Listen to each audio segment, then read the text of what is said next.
creatures.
haven't got a menu, got stew and ale.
Answer the door.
beds, but not for him.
Oh, goody. Adventurers.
We got beds, but not for him.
funnest effects.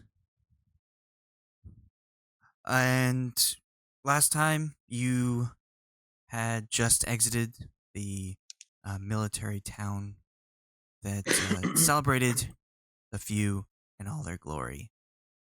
And you decided to continue on eastward, where you felt the fatigue of the richness of the food of that town really set in.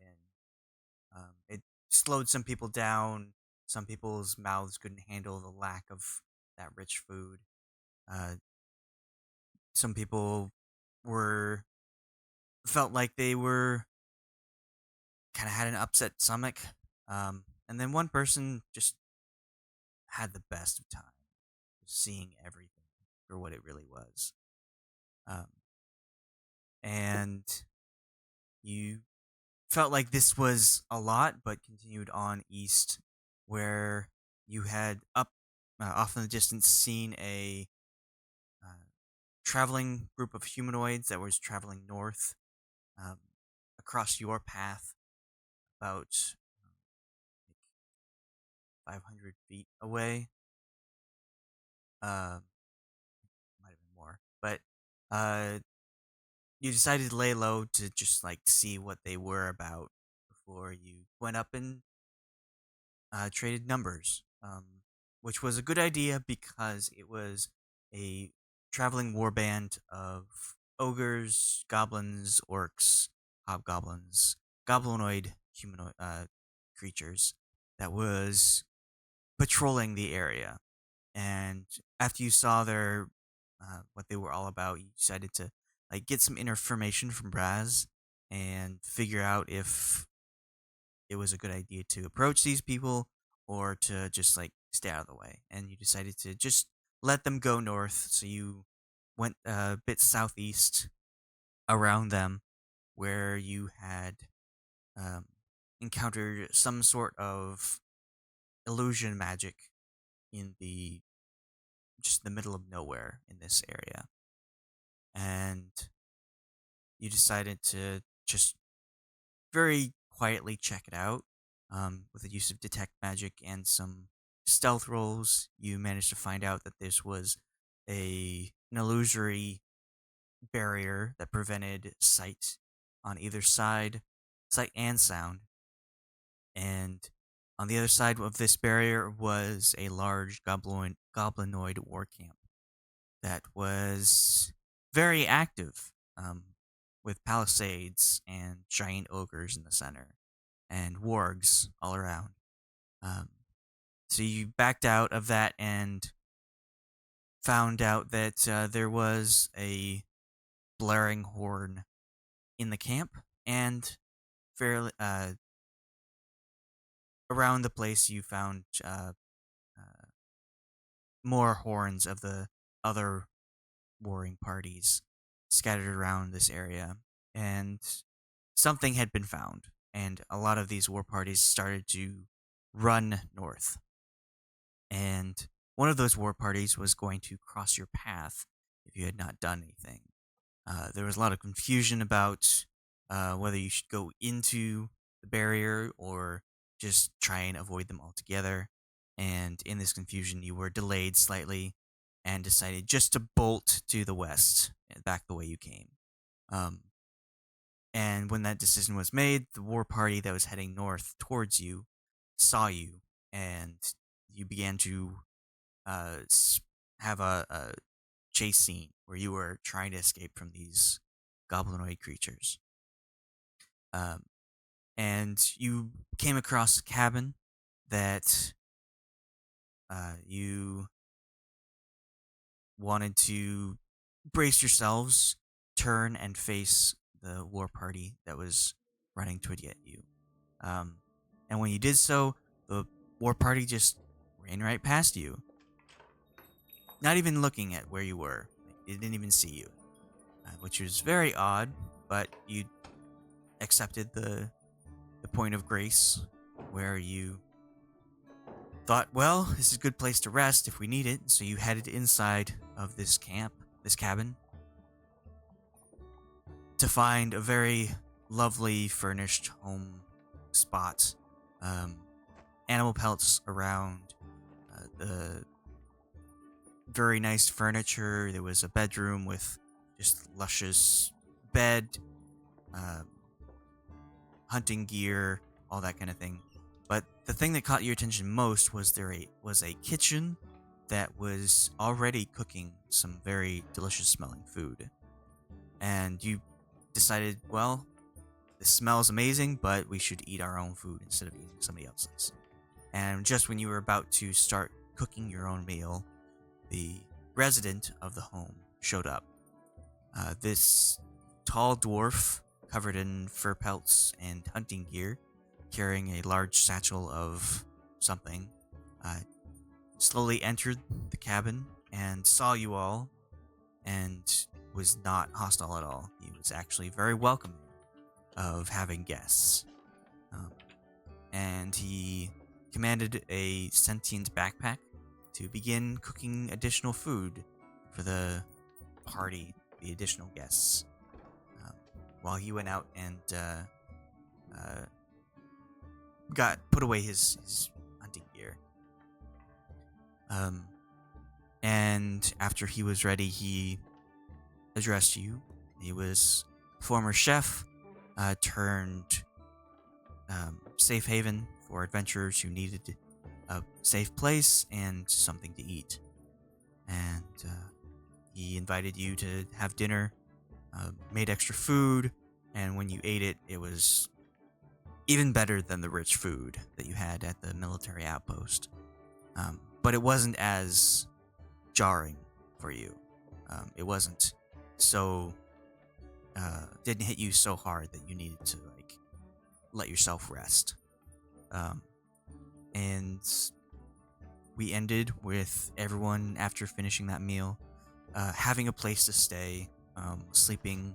There were cots that were brought out ready for you, so you didn't have to sleep on the floor. And it was a very nice time.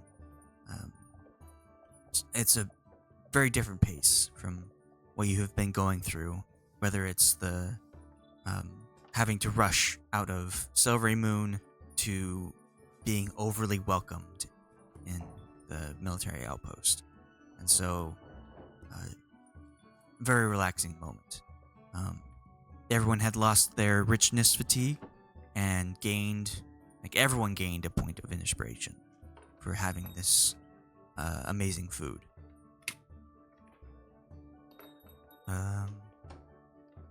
And we'll start with Khalas. What is your random fact? Khalas is, let's see, her random fact is, and Delta would know this. Khalas is allergic to dandelions. When she only knows this, but when she's touched a dandelion, because she used to, when she was kids, they would go outside into the yard area, play area. What? They let the orphans outside? They didn't keep us locked up. She would she liked flowers, and she would pick up a bunch of dandelions to bring them to oh damn, what's his name? Brother Jara.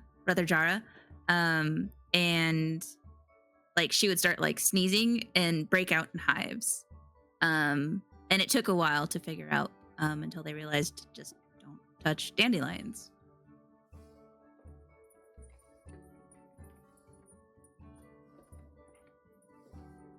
Okay. And next is Katla.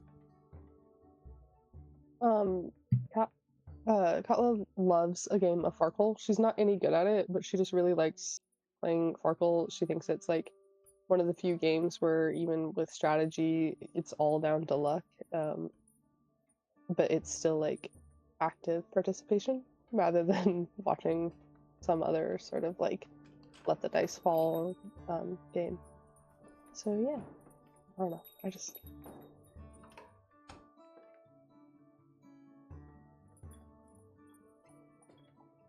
fantasy Farkle. I figured, clearly, obviously, but Delta.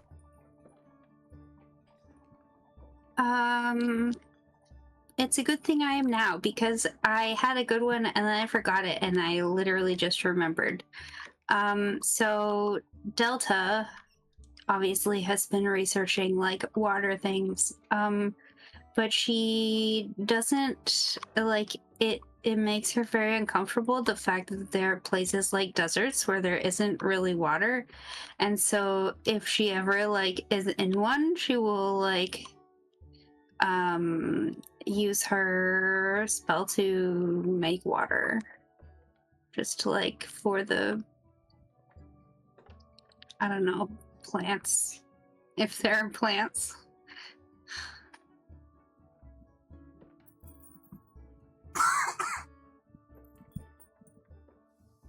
Guryev.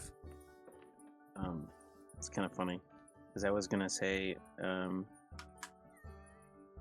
because of all the time that he spent in the desert, Guryev's survival and being able to find water, stuff like that, is unparalleled. So he's like one of those like little desert bees that can just show up as soon as water appears. Like, if water is anywhere, he'll know where it is.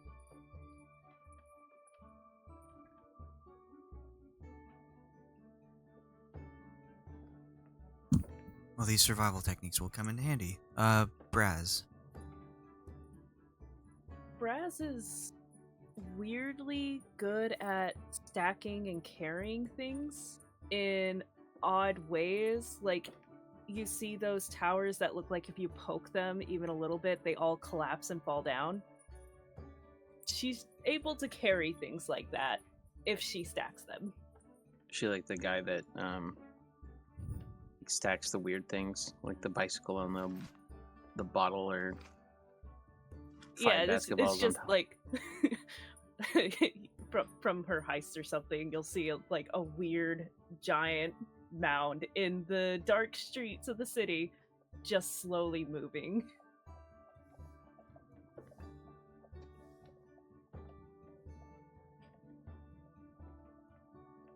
Okay. Well, we will get back to spending the evening with Chef Odin, and waking up the next morning feeling refreshed, feeling as if you did have a very full meal, but you don't have that over fullness that you had before. And before we get too far into playing a game, I want to introduce you to a few new mechanics that after having this encounter we'll kind of push into. But I want you to pick one person from the party to focus on collecting materials and harvesting goods from plants and animals, so that you can start cooking like on the road, so you can like have meals that don't leave you feeling that fatigue. Also, I want you to choose a different person to be good at cooking the materials that have been gathered from everyone. Everyone is allowed to harvest and cook, but I want one person to focus on harvesting and one person to focus on cooking.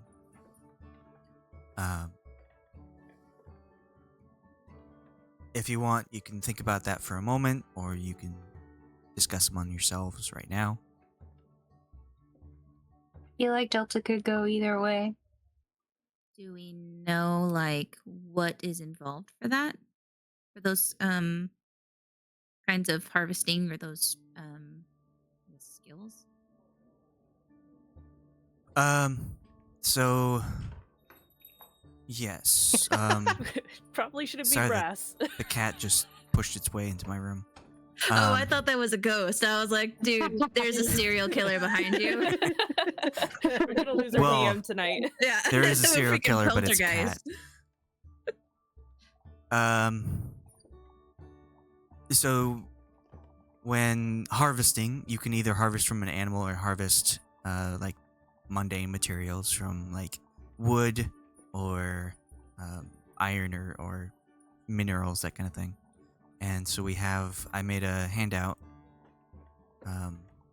When you harvest, you use intelligence on one of the checks and dexterity on another of the checks.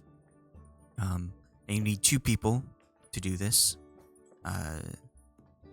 So one person will use their int and one person will use dex.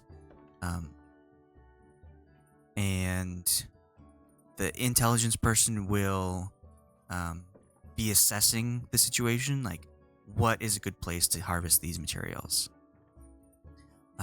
And then the dexterity person will intricately use carving materials to carve out what you need to grab from the creature. This doesn't have to be beasts. It could be any kind of creature. Any creature like undead, elementals, celestials, fiends, aberrations, humanoids. You can harvest their insides. And once you have 2 people chosen for this, you will make a list of components that you want to take from the creature you're harvesting from. And both of you will make checks based on your roll. And we'll go down the list you made to see how much each item of the items you wanted to get, you have gotten. This will get a little bit... it's a lot all at once, but once we start doing it, you'll be used to everything. And then if you want minerals, woods, or fibers, it's a lot easier. You just make a check based on where you want to be, and it determines how much you get of that material. And then the cook,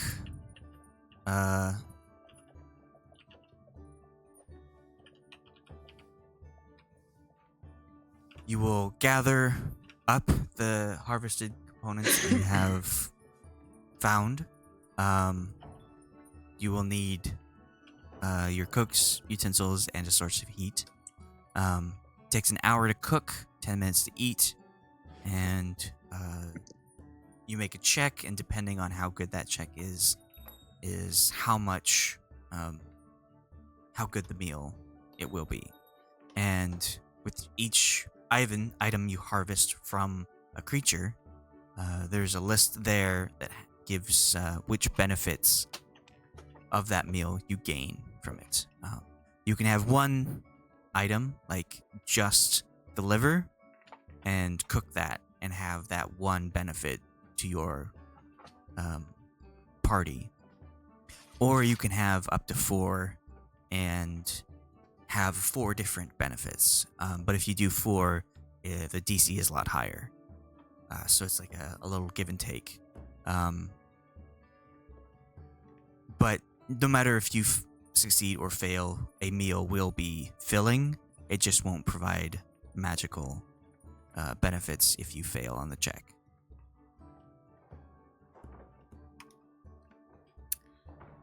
Okay.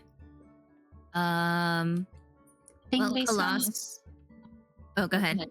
I was gonna say, I think based on that, Delta would probably do the gathering, the intellect portion. It's unfortunate that normally it's like a survival or a medicine check, which I'm really, really good at. But if it's intellect, I'm only pretty good. I have an 18 in intellect. Honestly, that's pretty good. I have a 20. Yeah, that's even better. So the rolls aren't strictly intellect. They are based on the creature you're harvesting. It will change which skill is used, but you will always use intellect and you will always use dex. So maybe it's a survival check, but with intellect. So if you have proficiency in survival, you will take your proficiency bonus and add it to your intelligence bonus and then roll a d20 and take that result. Okay. And if you are very good at magic, you are allowed to use your magic skill instead of dexterity for the second roll, for the carving roll. So if I have a +9 in survival and in medicine, then it would be just a straight intellect roll, but with +9, or is it my proficiency just 4? So if you're the assessor, you will always use intellect. So you will have a +8 instead of a +9 if you do survival intellect. But if you are the harvester, you can use your wisdom score, like using magic to harvest the thing instead of a careful hand. So if it's survival wisdom, then yes, you can use that. Or survival charisma. You can use your charisma bonus plus your proficiency. If somebody has expertise, which doubles their proficiency bonus, then they would have a +8 plus their whatever you use for it. How do we know that? Rogues, bards get expertise. Also, if you get a certain feat, it will give you expertise in something. I see.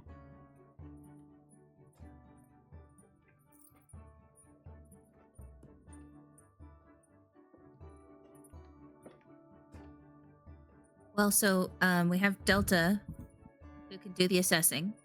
You're saying we need 2 people for each category? You need 1 person for each category. 1 harvester and 1 cook. But you said the harvesting takes 2 people? Yes. But like the second person harvesting could be anyone filling in to help that time. Yeah, so a helper. I mean, the harvester doesn't have to. You can have up to like 6 people work on 1 creature.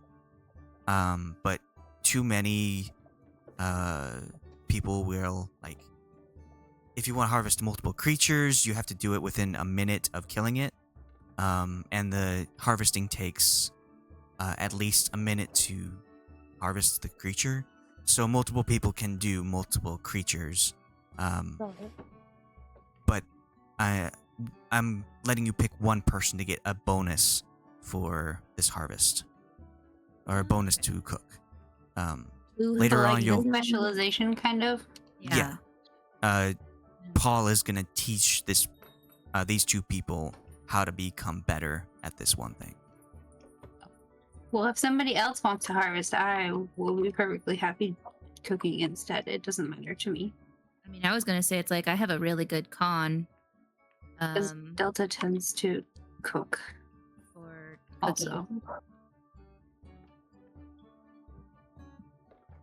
And it's just 1 person that cooks. It can't be like 2 people that cook. Yeah. Another person can help. Too many people that help will... Too many cooks and whatnot. But 1 person can help the cook and give a bonus. But only 1 person is getting this benefit, this additional specialty. Okay.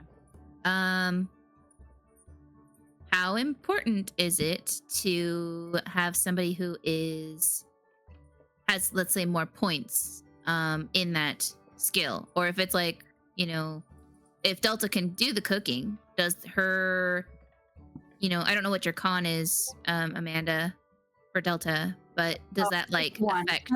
It's a 1. Does that like hinder? It's like, oh, it's better to have a person who has the highest stat in that skill to get that benefit, or I guess just to gamify, but or does it make a big difference?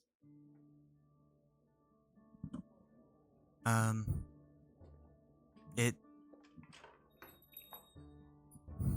don't think it makes that much of a difference. I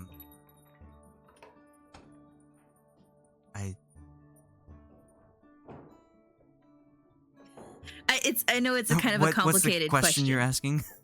The question is, if Delta takes on the cook skill and she's got a con of 1. Does the bonus kind of help, like, make it more successful? And then if she has a helper who has a higher con than Delta's original con, does that kind of help increase the chances of like not poisoning yourselves or whatever? Or does it, like, are there negative consequences to a person who fails the roll for cooking? There are negative. The richness fatigue that you had before was a result of one of the negative effects or flaws that might happen when you're cooking. So that -5 speed, that unable to speak, common, that kind of thing, was a randomly chosen flaw of cooking. And you can start with like simple meals and get better at it. You will be given proficiencies to add a little bit of bonus to that.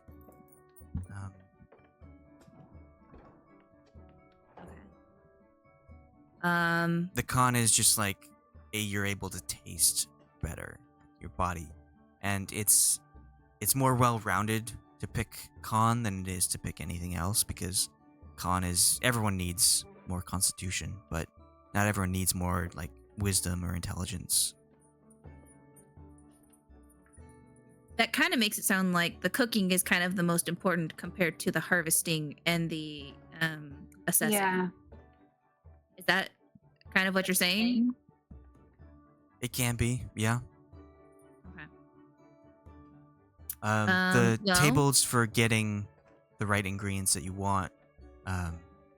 So when you make your list, you start with the first thing you want. So do you want like blood first, or eyes, or essence? And then when you go down the table, you start with the lowest score, and it gets progressively harder, which each one you succeed on. So if like there's a DC of 5 for one thing, and then a DC for 10 for the second thing, it'll be a DC of 15 for the second thing, because it'll get progressively harder. And we'll combine the two, the assessor and the harvester, or the assessor, the carver, to combine their roles to make up what the total number for this is. Okay.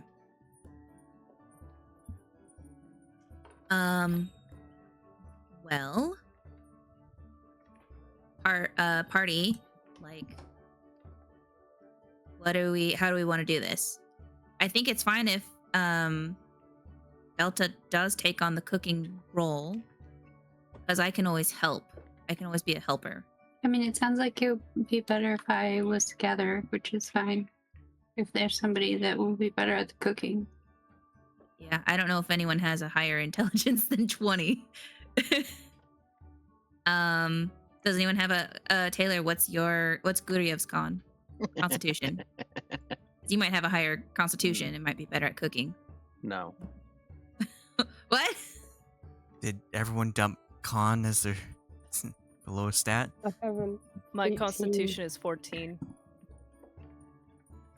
I'm Mine a is- I'm a 106-year-old half elf.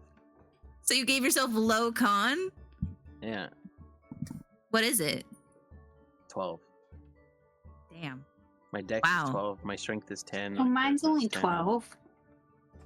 Okay. My con is 18. I just know that cooking is important to you guys as like character moments, so I wasn't like diving in for it. But if it's gonna like keep us from getting fatigue and shit, Get it, girl. Yeah, I think you should do Sure. it because mine's 16. I'm Okay. so This- surprised by Guryev's low con. Why? Because you're a cleric. He's a frail little boy. Yes. Um, Just a little man. let's see. Dexterity. I have a 12 in dexterity. Not great. Same Z's. 12 is. What are your stats? 10, 12, Guryev. 12. 10, 12, 12, 18, 20, 10. So you have an 18 in wisdom. No, you have an What? 18 in intelligence and then so it's intelligence, wisdom, charisma. Yep. How do 18, you? 20, I 10. have 10, 12, 14, 15, 16, 20. I chose to take my own rolls instead of the OP rolls that you guys chose. Ah, that's Ah. right. Because You want to be bad at things. yes, Well, exceptional at certain things and mediocre at other things. yeah. What is your charisma again? You said it was a 20? No, my charisma Oh. is a 10. Oh, fuck. I don't know why I thought it was a 20. Okay. I was kind of like, how do you have a higher charisma than me? Yeah, I think if you're fine doing the so Delta is the assessor. Pay your taxes. I'll take them And- in bacon. Harvester is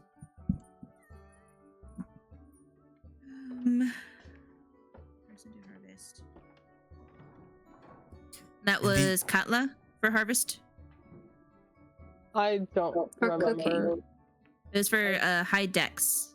Oh no, cooking. Sorry. Okay, yeah. Person cooking is Katla. And then person to harvest was Brasz with the high dex. Yeah, sure. I think you had the highest dex. She had 17. Yeah. Okay. There are our there's our kitchen chef. So There's our crew. also, you don't like solely have to do just those two people for your harvesting. Each you can pair off, and each pair can gather from different people. I'm just trying to figure out who would want this additional bonus from Paul as we go on. And also, these are feats that you're gonna get, so anyone can get them at like 12 if you want. if we get there. I think you'll get there pretty fast. You don't have a whole lot to get to the next spot that you're headed towards now. Okay, so Chef Paul will mentor Brasz and Delta to help them give this additional benefit. Also, I created and had some assistance from Althea for having a nice little handout for everything that you like a quick reference to what you can do and mechanics in the game. Anywhere from which actions you can do or different spell aspects and a few other things.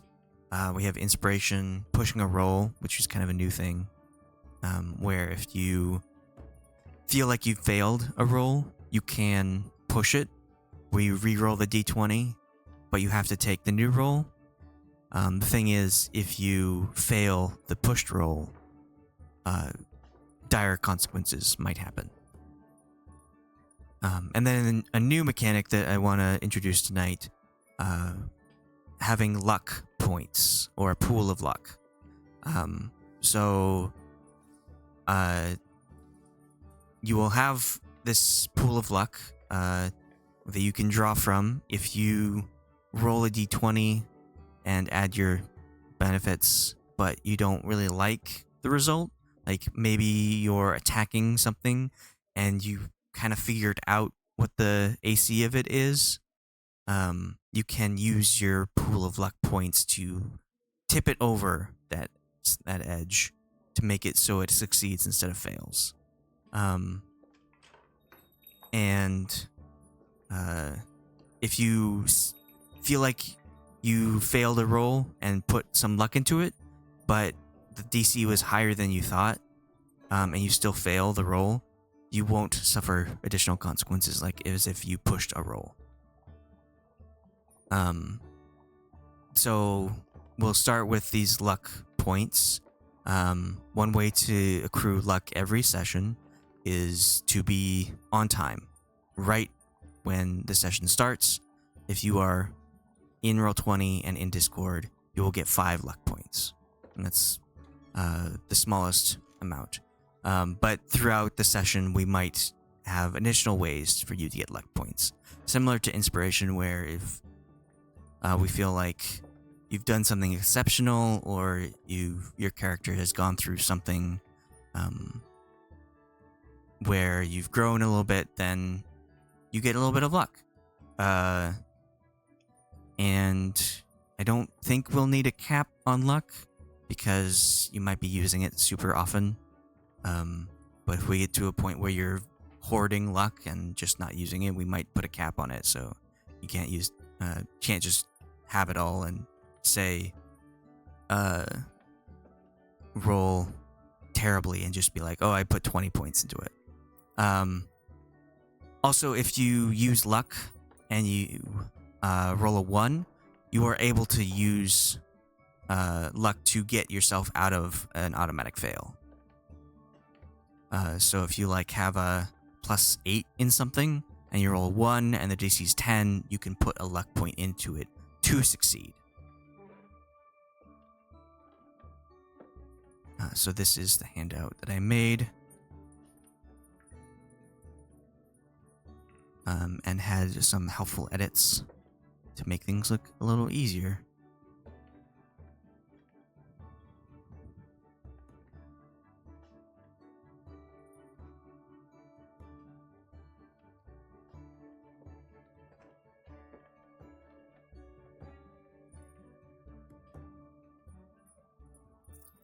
But you can go over that. Like in combat, if you're unsure of what you can do, you can go over that handout, and it's very simple. It'll tell you everything you need to know about that certain situation. But let's get back into it, where Chef Odin will wake up in the morning before anyone else gets up.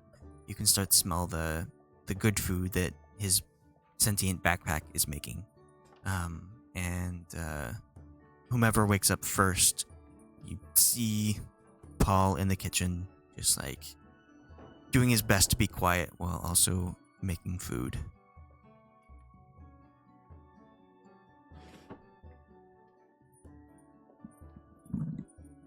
Who's up first?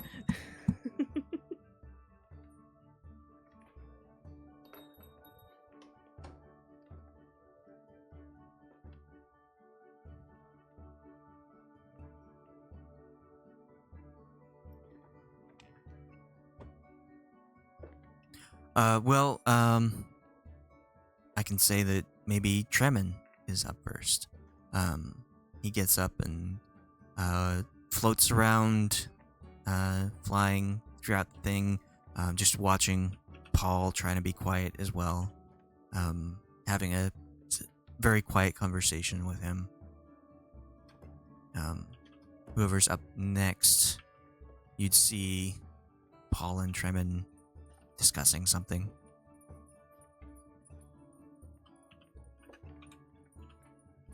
Any volunteers? Khalas would probably get up and just be like, good morning. And then she'll go outside to do her prayers to Okay. her God. So as you go outside, you see that the landscape isn't the same as when you entered the cabin the first time.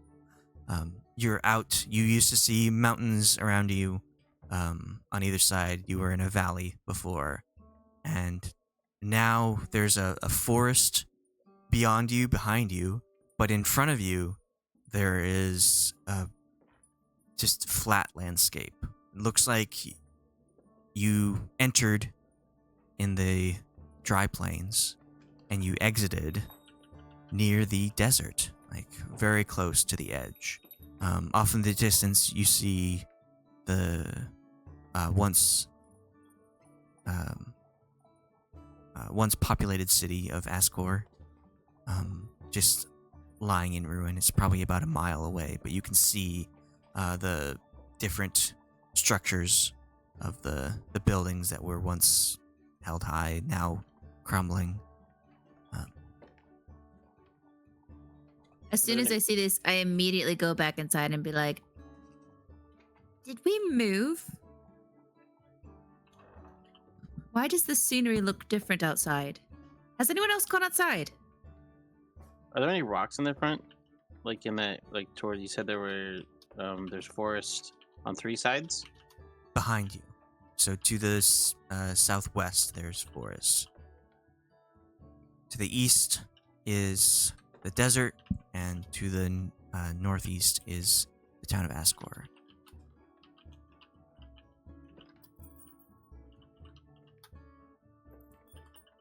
Okay. I guess out towards the front of the house, are there any like kind of large, I guess not really large, but medium to large size rocks? You know, kind of like the ones displaced by boulders or by like I don't know.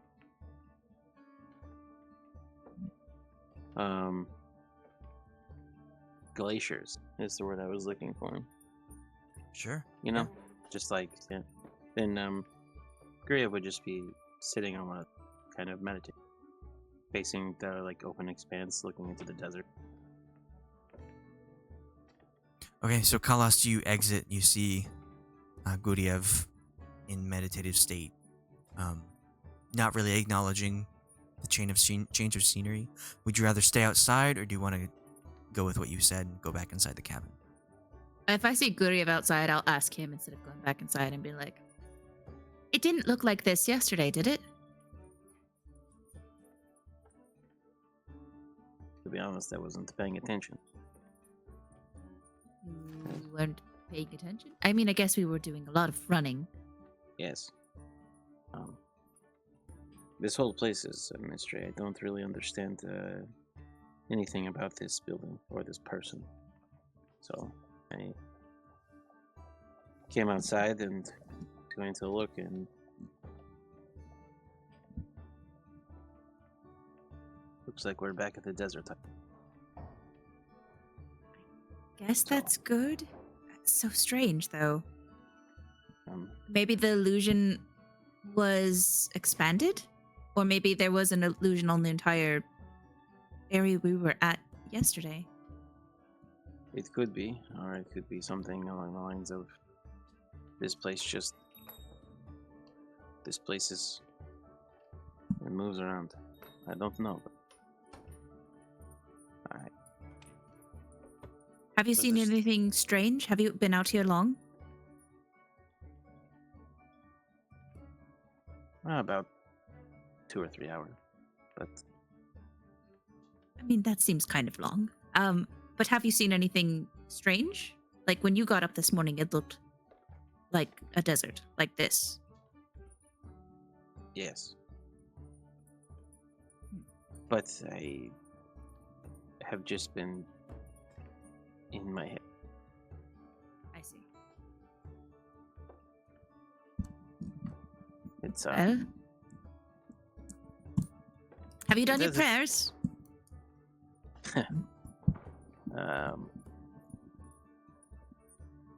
Some. Have you heard anything? No, she's not quite very talkative. So I have just been reflecting. I see. Well, You know, desert is a familiar and lonely place. this desert? And she'll point to the desert. No, just any desert. I see. Feeling nostalgic, are you? I'm not quite sure. She'll Khalas will put her she'll like kind of pat your back. And just kind of it's okay to feel nostalgic and to, have those kinds of emotions. I mean, it's good that you're, meditating and focusing inward. And I guess it's probably good that you haven't heard from your goddess as well. No news is good news, right? He's holding the dagger that just appeared to him in the prison. And,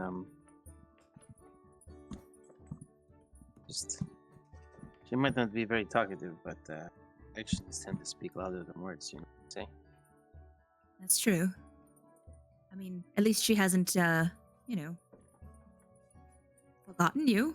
And she's given you a boon. I would love it if my god gave me any kind of advice. Yes, I think it's a little different when I'm not sure if you ever feel indebted to your god, or what that would feel like if you're dynamic. I've never really thought about it. I was always raised to, my life is for my god and doing what my god asks of me. A calling, if you will. I've never really thought about it as a debt that needs to be paid. But I guess we do have different gods. Yes. Well, I'll leave you to it. I'm gonna go do my prayers over there. You don't have If there's so much. Yeah, if there's like a tree or something, like, because you said we're in kind of a foresty area. You're a in the forest dry behind. plains, but there is a forest behind you. Scattered around, you can see various trees just standing alone. Okay. I'm gonna go to a tree nearby. And start praying. Do my Hail Marys, as it were. Yeah, prepare your spells if you have that ability to do so. Get ready for the day. It seems like you'll be heading directly into the desert almost immediately. So if you have anything that you want to get ready for that. So inside, Tremon and Paul will be having a chat. Brasz will get up and go to the table and wait for the food that is cooking. Smells delicious. Classic breakfast of sausage, eggs, some grilled veggies, fresh fruit, and whatnot. Katla will then get up and greet Brasz with her own style of greeting and say hello to Paul and Tremon, and then Delta will be the last one to wake up and greet the day. Paul will speak up and say, it's good that you finally all made it up. I was hoping not to wake you with my noise, but also wake you with my smells. Hope this is another delicious meal to get you started on the day.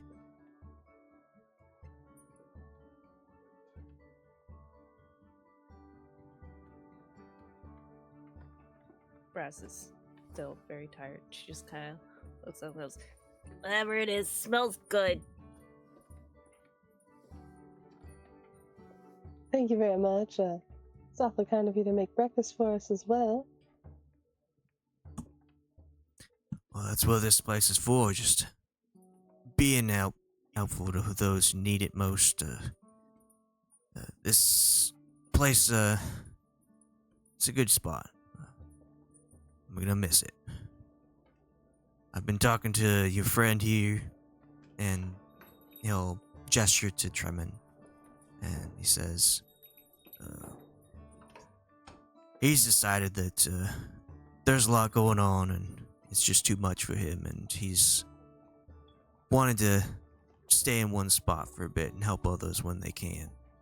He's willing to stay behind and provide this safe haven, but that'll just mean that I'm able to leave once more.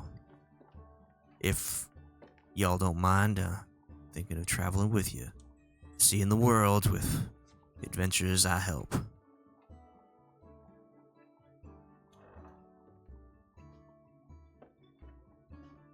Well, we could always use the help. It'll be sorry. It'll be quite sad to see it go there, Trent. Oh my god, my voice just dropped out. It'll be quite sad to see they go there, Trent. Been stalking us for so long now. But it'll be quite a joy to have you join us there, Paul. Tremon looks down solemnly and looks like he's trying to fight back something that's deep inside. And he mentions that he doesn't feel like he's had a good spot, at least at this party, and his extra-dimensional travels will kind of come in handy when he's using this demi-plane for helping others and getting other adventurers ready and keeping them safe from whatever attacks them.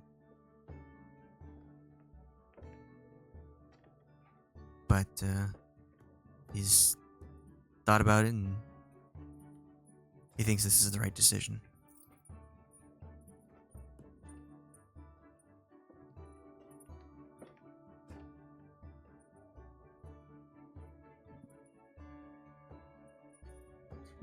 Paul will finish up what he's making, and the backpack will gather plates on it. It's just like this array of food that's on these plates and very carefully balanced on the backpack, and it just like slowly makes its way into the table where Brasz and Katla are sitting. And with the two arms that it used to prep the meal, it pushes these different plates onto all the positions.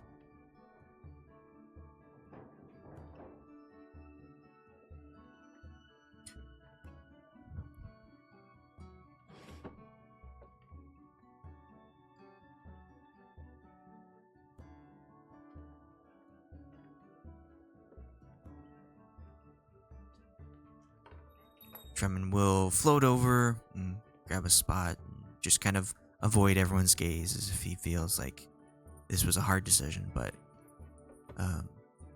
decided it was the best one.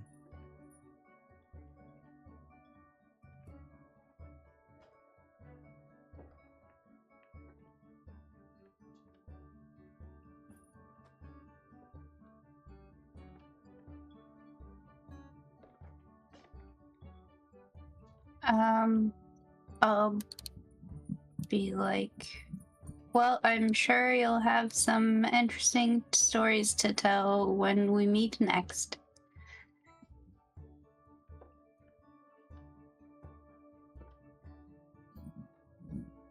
With that, Tremon brightens up a little bit and feels as if this won't be the end. Probably see you again if you're ever in danger and starving.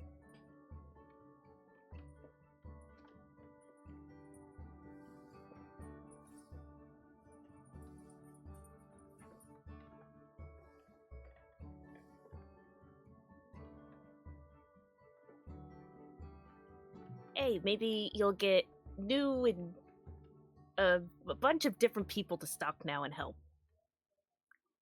It'll be like a colorful array of new people for you to I don't know, mess around with their brains a bit.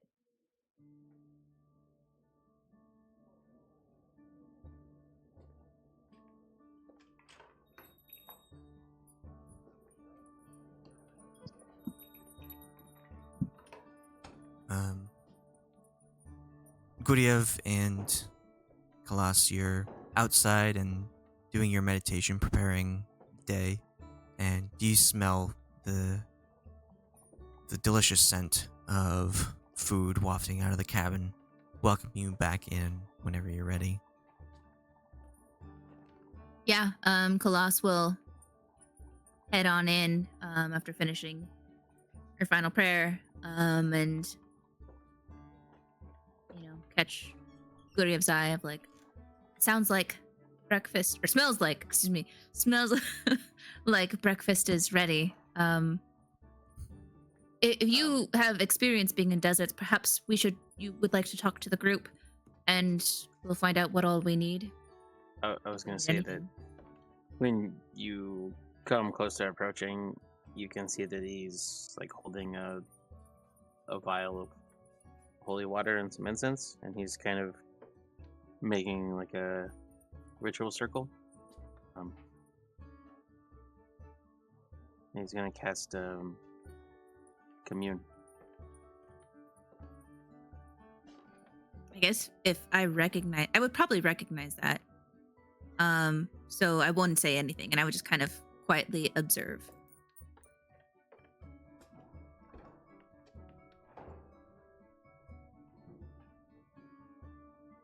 Would you like to answer those or ask those questions publicly, or do you want to send those to me where I can answer them?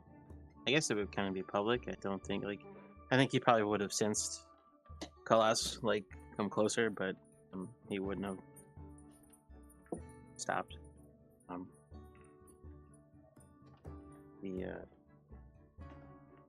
I guess kind of in like that meditative state, everything else kind of washes away. He would probably still say it out loud. After kind of getting I'm saying ritual in a sense that it's not actually like a ritual spell. I don't know, can I cast it as a ritual spell? Yep. You can take 11 minutes to cast it. If I cast it as a ritual, then it doesn't take my spell slot, or it still does? It does not require a spell slot, but it takes 10 minutes longer than the spell says. Yeah. So then I would do that. And then kind of, I don't know if there's any like environmental effects that go with it. If you want to add some flourish, have at it.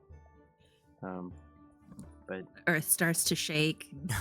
well, just like this weird obfuscation of like maybe dark, like not necessarily darkness, but just kind of like you look at him or like in the area and just kind of seems like a little dark haze. Oh yeah. Obfuscates him. It's a bright sunny day in the morning, and then when you cast the spell, like a single cloud like goes over where Guryev is to like just darken that spot. He looks like his shadow is like really bigger than it should be.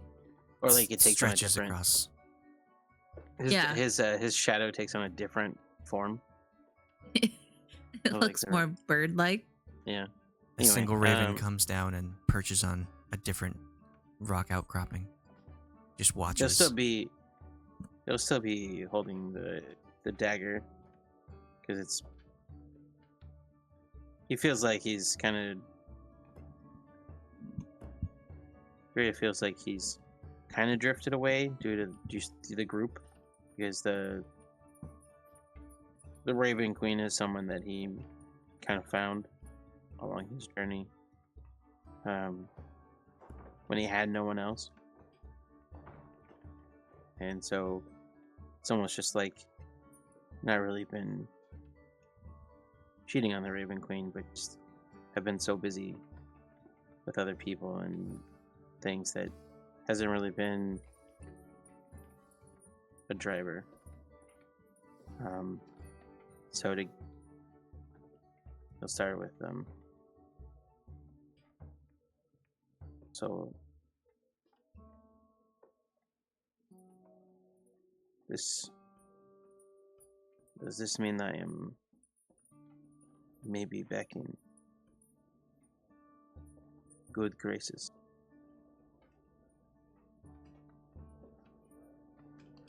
You hear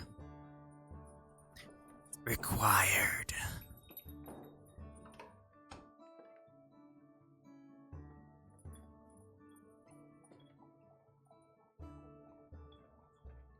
there is something you specifically need from me?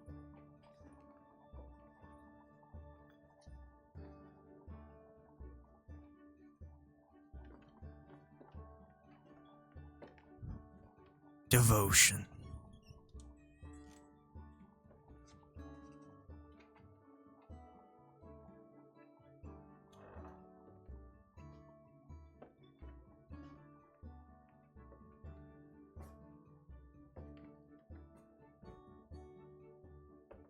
I'm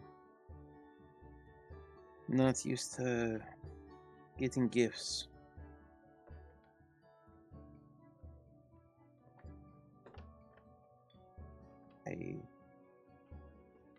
It's not normally your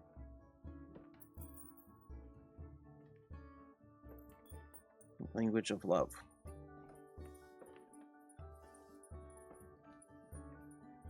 Is this dagger meant for me, or do you need it back? Acts of service.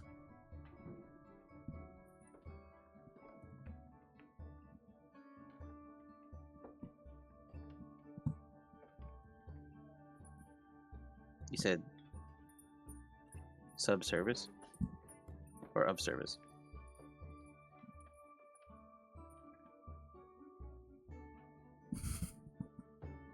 Acts of service. Oh, acts.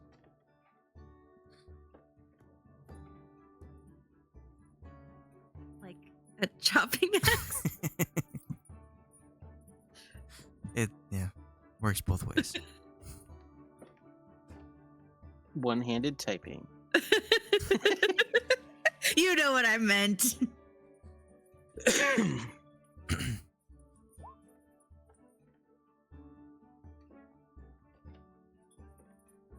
Okay.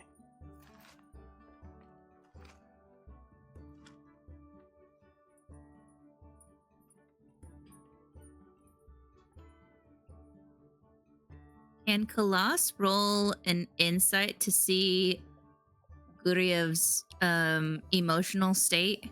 Like, I'm watching him. I'm some distance away, like, what, maybe 15, 20 feet? But I want to see if I can roll an insight to see if I can tell if, like, things are going good for him or if, like, he's just, like, received, like, bad news. Sure.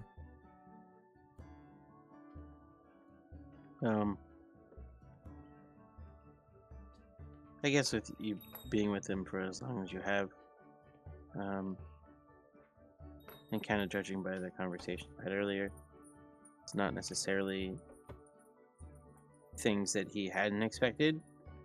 Kind of that confirmation, and then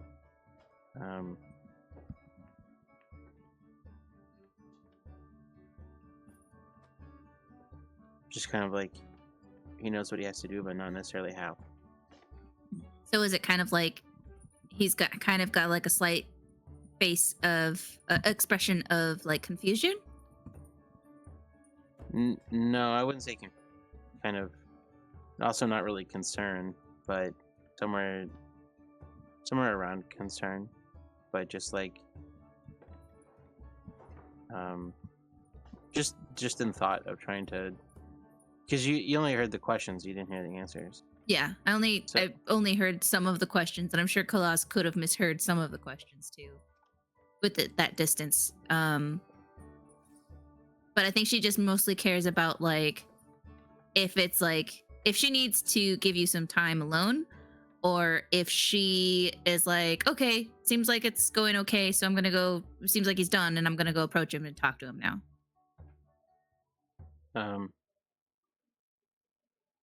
You could probably come talk to him. I'm not sure, like he's not necessarily like a closed book to you. I just don't know how much like what you'd have to. I'm not sure how talkative he would be. That's Okay. all.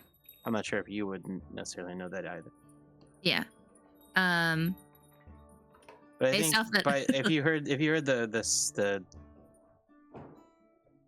second and third question, or the first one is just skepticism. The second one is like okay, so is there more to this? And the third one was, that's kind of a relief. Mhm. I'm like, the whole I'm not used to getting gifts. It's kind of,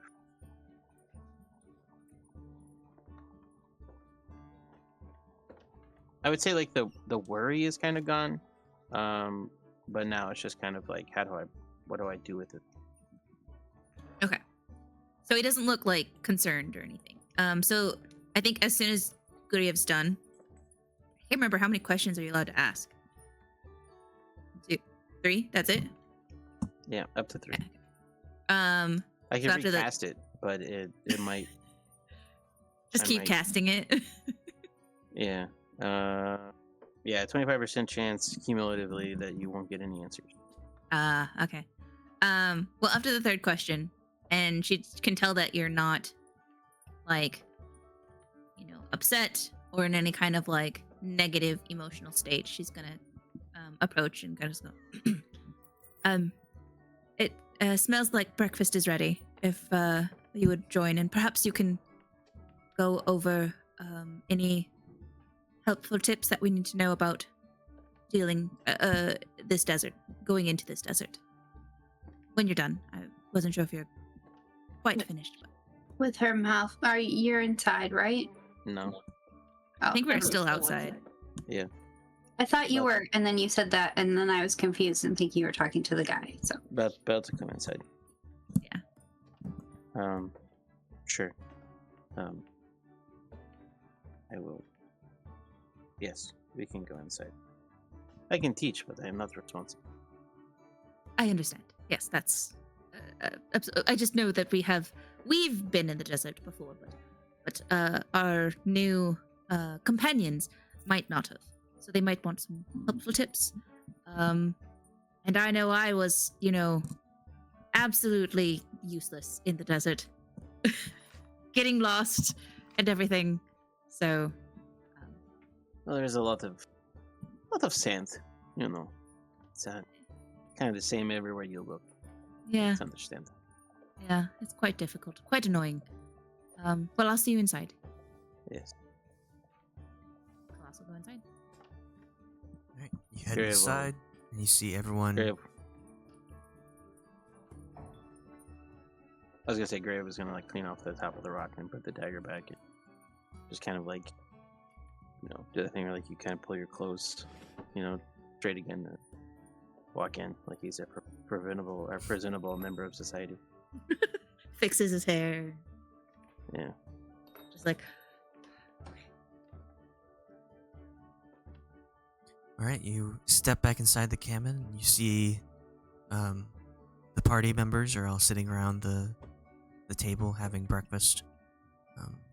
Full plates have been set, ready for you whenever you wanted to go. You see Chef Odin is doing the cook thing where he's eating out of the pan that cooked all the stuff, and he looks to be gathering stuff for a pack to go on the road. He's putting some books in there, parchment. He's grabbing one of his pans that he's kind of strapping to one side. But everyone else is sitting at the table. Is he packing our lunch, or is he just bringing the whole kitchen? Is he going some? Are you going? Sorry. he's coming with us. Delta with her mouth half full of food. He's like, "Just put the work off." I'm sorry. What? What do you mean? He's coming with us? She swallows her food and is like, well, Tremon's going to stay here, and that means that he can leave, and so he's gonna come with us and adventure. Tremin, is that true? You're staying here? You're not. Wait, you just joined. He'll express, like, when you first came in, actually I'll have you roll insight, 2 of you. Just kind of get the general vibe of what's going on. My forte. Damn, you Uh, weren't kidding, man. Sure. And so you will like enter and feel as if like there's something on everyone's mind. Like there's some solemnness happening, but everyone's expressing happiness with eating this food, with chatting and whatnot. So you can feel like there was something kind of deep that was discussed before, but now they've moved on. And Khalas bringing up, like asking Tremin, "Oh, you just joined," kind of like brings that mood back to the deep discussion that they had before. You both feel like the mood shift. And Tremin will talk about how he's been around Brasz and Katla for a while, from a safe distance without being seen as best he can. And he's observed the rest of the party for a couple weeks and feels as if he doesn't really fit in with the group in general, but still wants to help others, protecting them or keeping them safe in the sense of this cabin, this demi-plane that seems to move around. And so he wants to stay. And Paul, after Tremin says his spiel once more, just says, "Well, last night you offered me a chance to go out and explore, and I couldn't leave this place as long as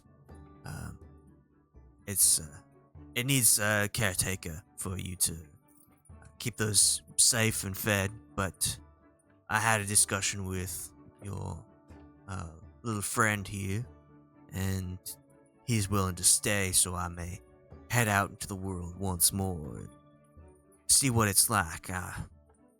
I've thought about what you said, and it'd be a great chance to find out what's changed in the time I've been here.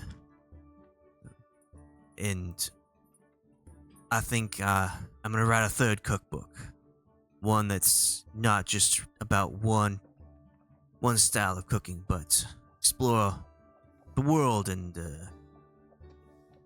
find out what different regions have different cooking styles. If that's all right with all y'all." Will it be one of those ones with all the stories in it?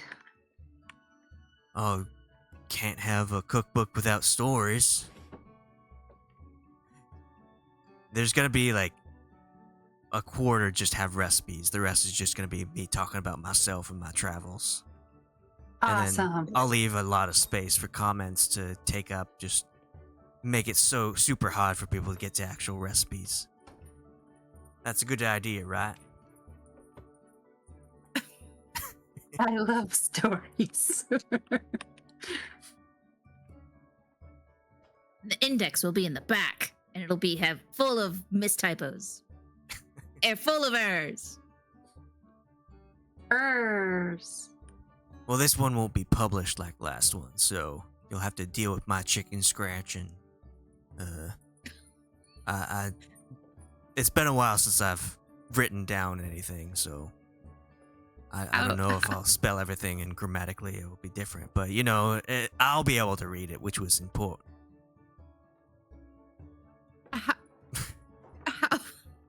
How are you going to publish it if it's just written in your handwriting and you're the only one that can read it? Self-published. He's gonna write every single Oh, copy. he's so famous. People will pretend that they can read it just to be like, As long as it has a Hands on an old I have manuscript. this cookbook All of his from followers. Paul O'Dean. All of his followers are cryptographers. I see. Okay. Well, welcome aboard, I guess. But Tremin, that's understandable. We hardly got to know you.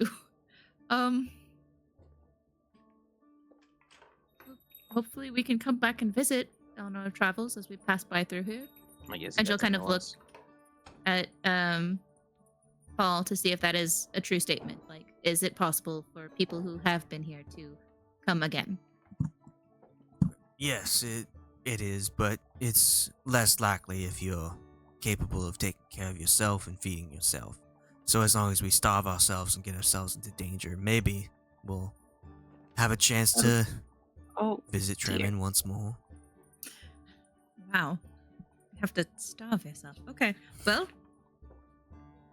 make a note of that. That shouldn't be too hard. I could do that. I could do that in 2 days. What are you, like a hummingbird? You don't eat every hour. You're like perpetual state of Your stomach is tiny. No, getting in bariatric danger. surgery. Oh, I see. Is it that you have to be starving and in danger to be able to come here? Mm. Yes. Okay, 3 days if I don't eat.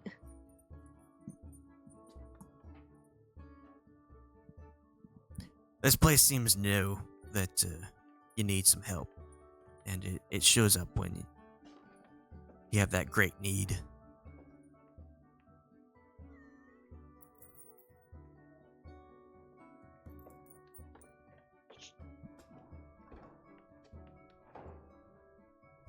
Is there anything?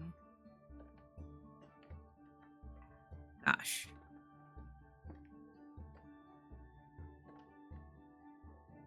I mean, I guess there's really nothing, because this cabin has everything that Tremin would need, right?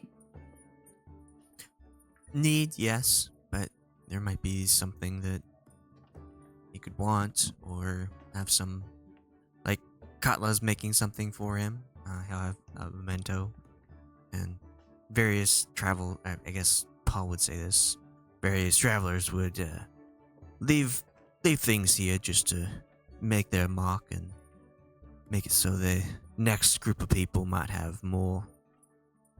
I'm not much of a decorator myself. I mostly cook and hunt, but those who want can leave something around to have the next person see that this is a friendly place. Indeed.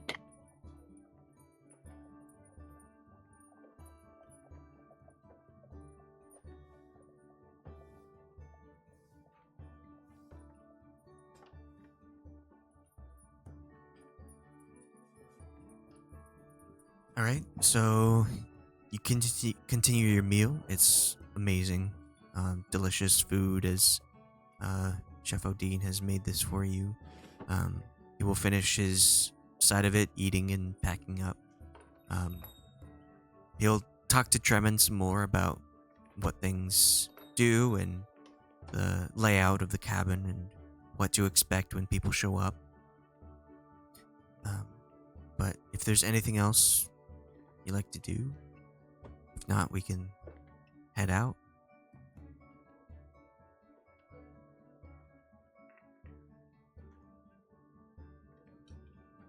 All right. Guryev, do you have any advice for this desert that we're about to go into? Any survival tips or things our new companions need to know? Yeah. I mean, have you ever been in the desert before? Not that I recall. I believe we probably traveled around the desert our last time. Do I know anything about this specific desert? Like any special things? So we have had this question come up before. I can't. And we determined, at least one person knew, that the Anauroch Desert is high magic. There's just a lot going on here.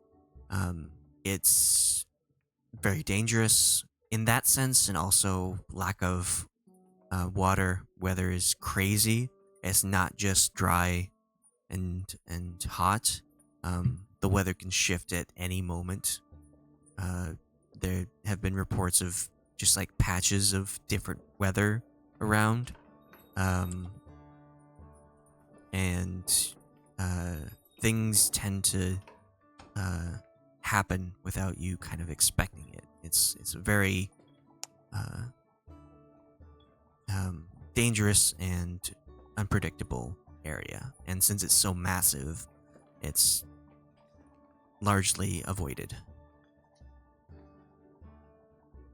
Okay.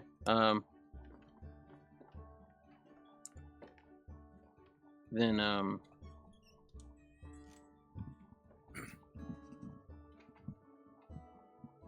okay, yeah. I'll just say that well, hail. There is a lot going on in this place. If we go too long without food or water, our mind will play all sorts of terrible tricks on you. Something seems too good to be true. It is probably too good to be true. You hear weird voices? They are not yours. Do not hesitate to say so. If you see something, you hear anything, you feel anything that is different, other than very hot, abusive sun, or sand, or wind, you need to say something. The more people that can talk about things that are happening to them, the faster we can tell if something is being done to us.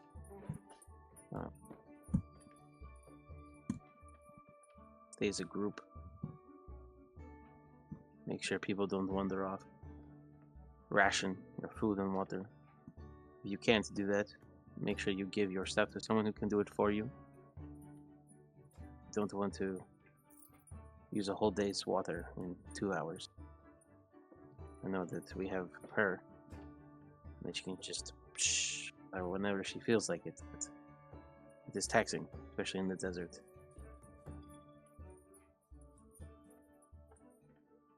If we need to stop, we can stop during midday. We just have to dig a little bit into the sand and it'll be much cooler. Don't overburden yourself if you don't need to. Only wear as much as that will cover you. And at night it will be very cold. During the day it will be very hot.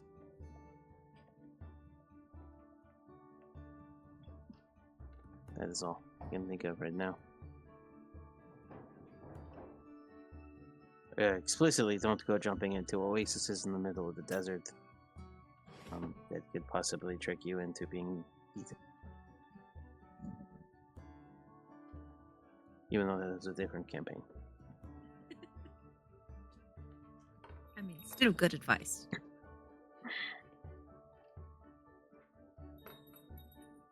Anything to add? Anyone else?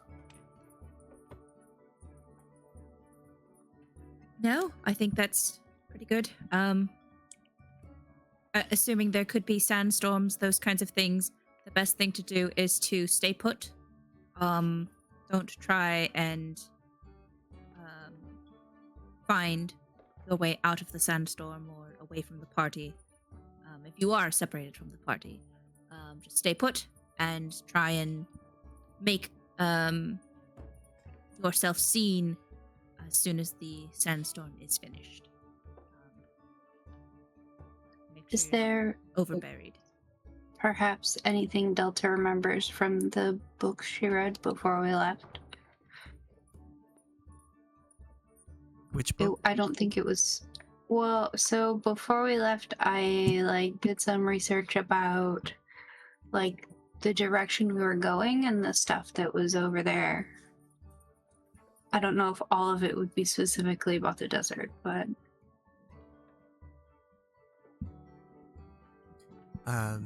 You would know that it's just unpredictable. There's a lot that happens, and it's highly advised to not go into it if you don't have to. Going around it to the south, though it takes quite a bit longer, is much safer.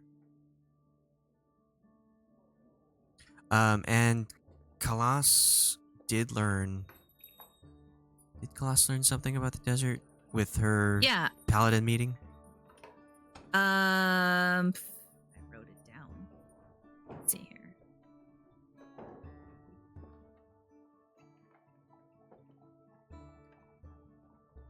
I don't have anything written down, so not sure. Okay. I have information. I just don't know if I've given it. Which means I don't know if it's known to the people, the characters. So, Want me to roll a history? well, I don't know if the Paladin place gave it to you, gave this information to you.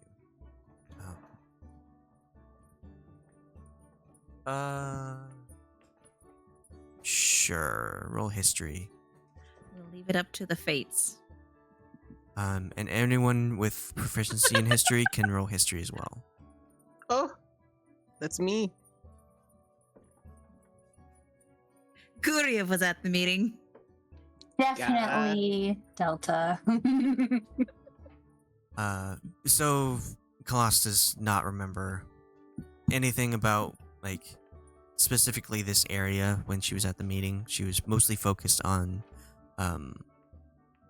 Vasid and where he went and what's happening with the order, so other things left her mind. But Guryev and Delta doing a bit of research, like when you were in Baldur's Gate and Waterdeep, going to libraries and remembering stuff that happened, reading historical documents.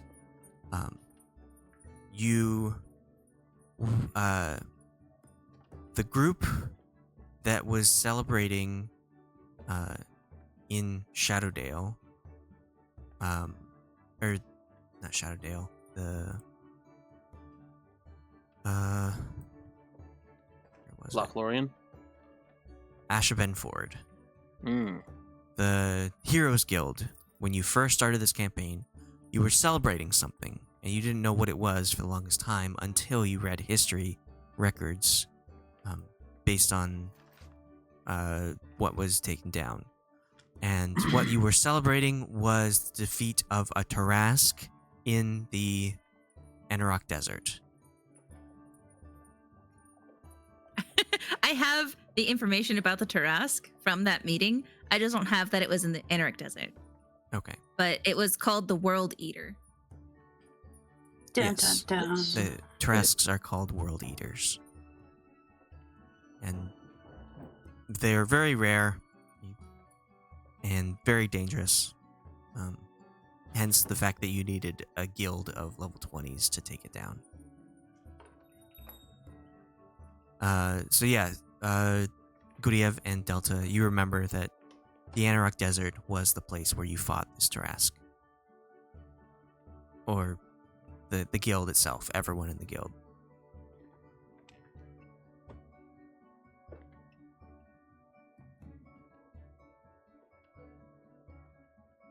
Cool beans.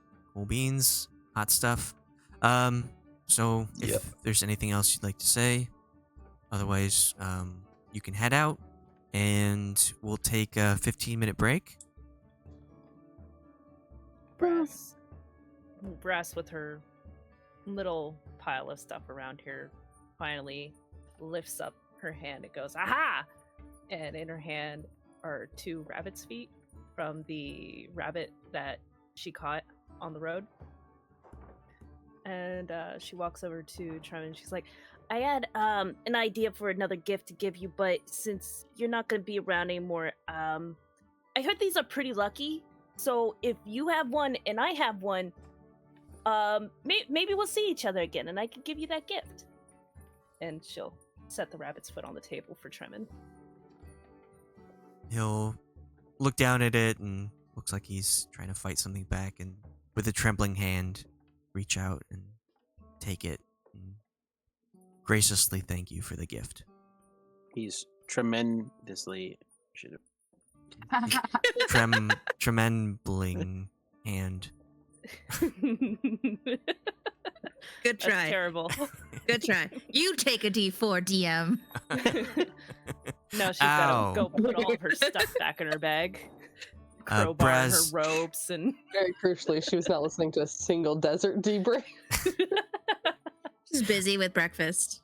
Brasz, with this act of kindness and this idea of luck, you can get 5 luck points that you can add to your pool. Ooh. Yay! Wow. Wow, show off. That's huge.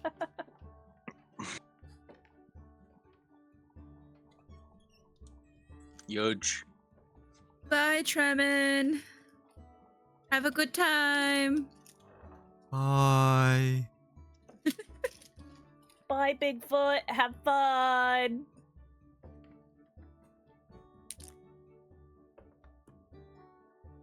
All right, let's take a 15-minute break. I'm back at 8:25. Okay.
We got bits, but not for him.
Oh, goody.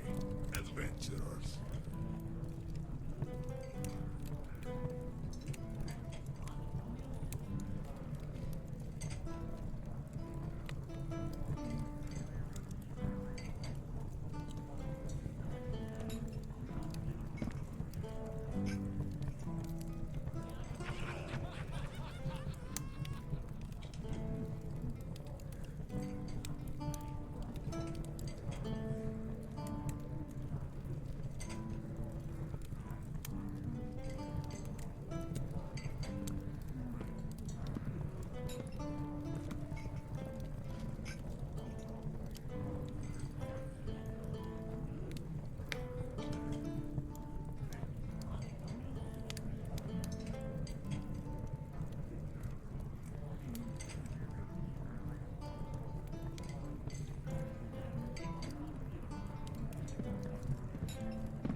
haven't got a menu, got stew and ale.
Hey, you!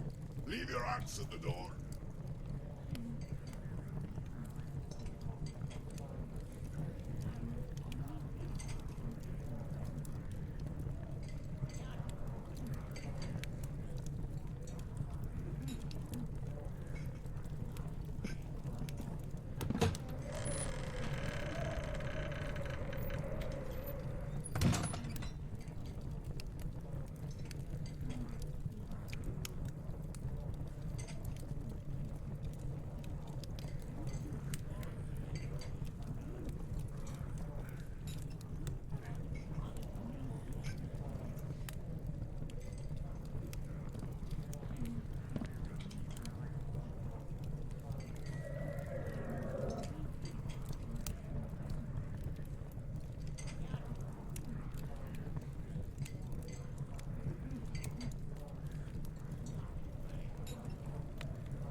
Okay.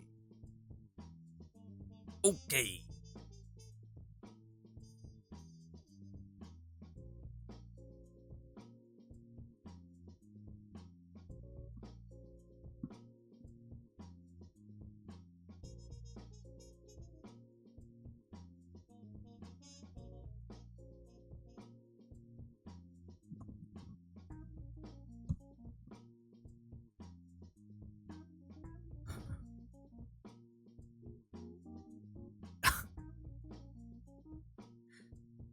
You're having a horror moment.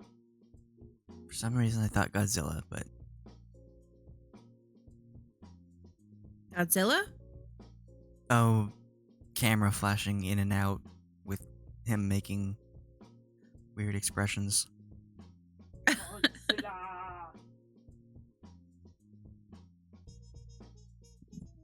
Gojira.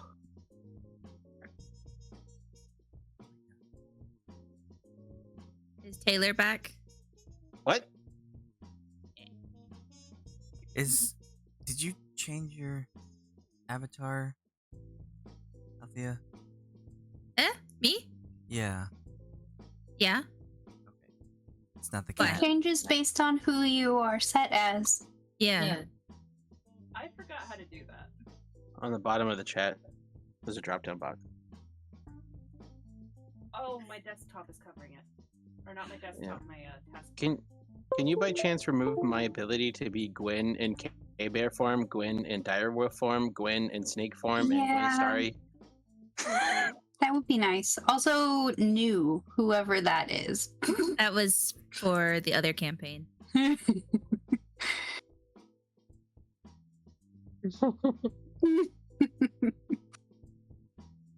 What does it even look like if I choose new? Oh, Just nothing. and Snake. Snake! Snack. Oh, they're slowly disappearing. If you do the Giant. icon, does it like affect the camera? No, if you turn your camera on, his icon disappears. Oh, I see. It's all only the if you blanks turn now. Your camera off. Yeah, my camera. Also, you don't have to go into the settings and click reconnect. If you go on the top right of your profile, like your little camera view or whatever, there's a little swoop things. You're echoing, Taylor. Yo, mama. Mute yourself, fool. How dare you? I did the Be my thing where mama. I did the thing where I reconnected, so it reset my. Oh yeah, that's kind of annoying, and it's also annoying that it has like you have to have it on both to like be able to use anything.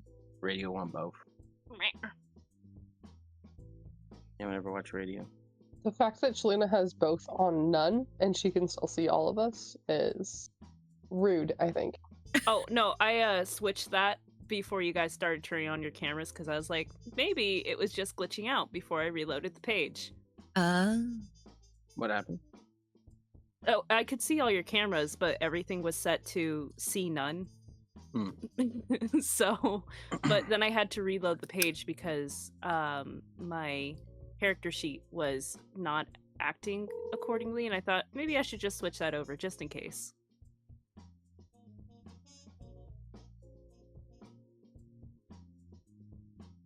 Can you guys hear the click clack of the keyboard now? No. Ooh, it's Sweet. supposed to be Okay. 69 tomorrow. Nice. Hey. Yes. Dab it up. For us, it's going to be 85 tomorrow. Hmm. Hold on, I'm checking the weather app. It was 112 in LA today. I'm not in LA, but my sister lives in LA. And I was like, it's literally boiling. And she's like, I never want to be here again. It's gonna be Literally 72 not. tomorrow. No fun numbers. 212 would be boiling. I was an English major. Who cares? If you hover over somebody else's icon, there's two chat windows, like or two little bubbles that you can whisper somebody. What? What? I can't do that. Why did you go? Whoa. That might be a you special thing. What just happened? Why did you go all? What does that mean? Everyone went white, right? I know, just you. No, you and Alex went white. Oh, Oh, I so saw it's like everyone go white. so it's like just talking to Freaking- one person. It was a flashbang of white on everyone. I just What did you do? /W to whisper to people. What did you do? So How you do that? like if you said hover over your own icon and you see a refresh button show up. Oh, If you do that yeah, on to the top somebody right? else, Oh, I only see picture in picture and then their volume, and then I can move them around. Yeah, same. okay. I guess it's a me that thing doesn't then. happen at all for me. It's Whoops. only DM. I moved Amanda. Now I can't get her. There's in the settings, there's a reset button. Yeah. There's a For reset? there's a yeah, reset you button. can reset the positioning of Yeah. all of the things. Mm. I don't know how any of you guys are able to do that because if What I is hover over background? everybody, What are nothing background happens. chat noises? I'm sorry, what? Enable background chat sounds. Oh, maybe it makes like bloop bloop when people Whoops. send messages. Maybe.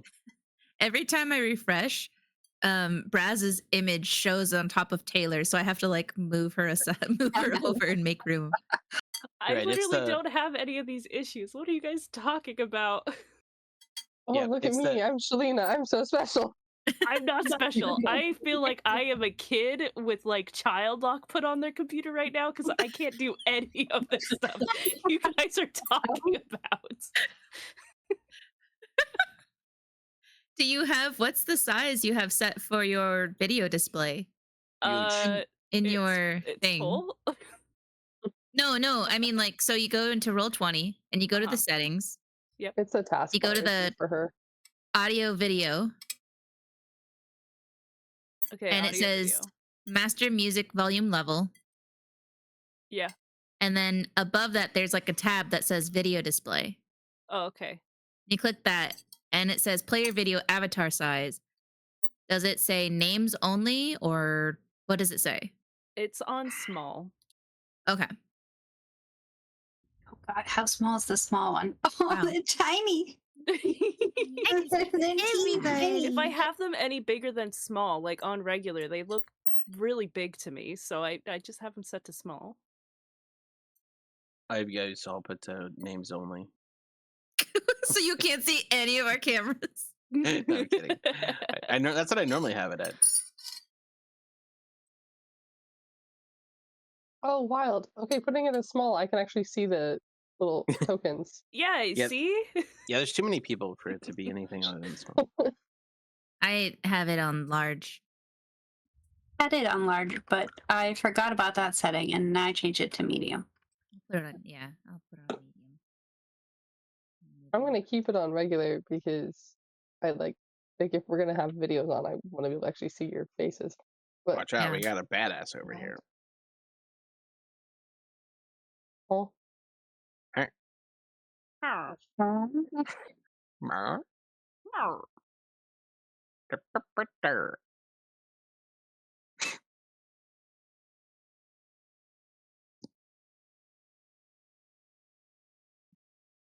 Okay, I can change my color.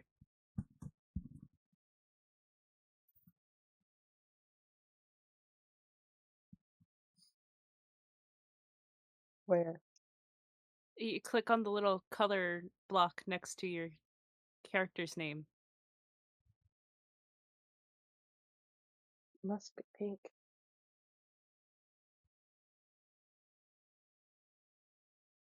I feel like I didn't know what I was doing at all. I know I didn't know what I was doing, but I feel like I still don't know what I'm doing. I used to not know. I still don't know, but I used to too. I still do, but I used to. I never knew. Thanks, Mitch Hedberg. I feel like I'm just, like R.I.P.. Oh, it barely changes your swimming. pink color. Nice. Pingu. The pingu.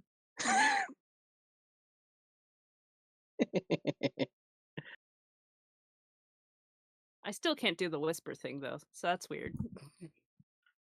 I think it was There's a DM handout skill. that tells you. There's a what? There's a handout in the where you can find your character sheet in the notes. Oh, Hovering yeah. over the icon to whisper though was a DM thing. Oh So yeah, the only picture. Alex can do it right now.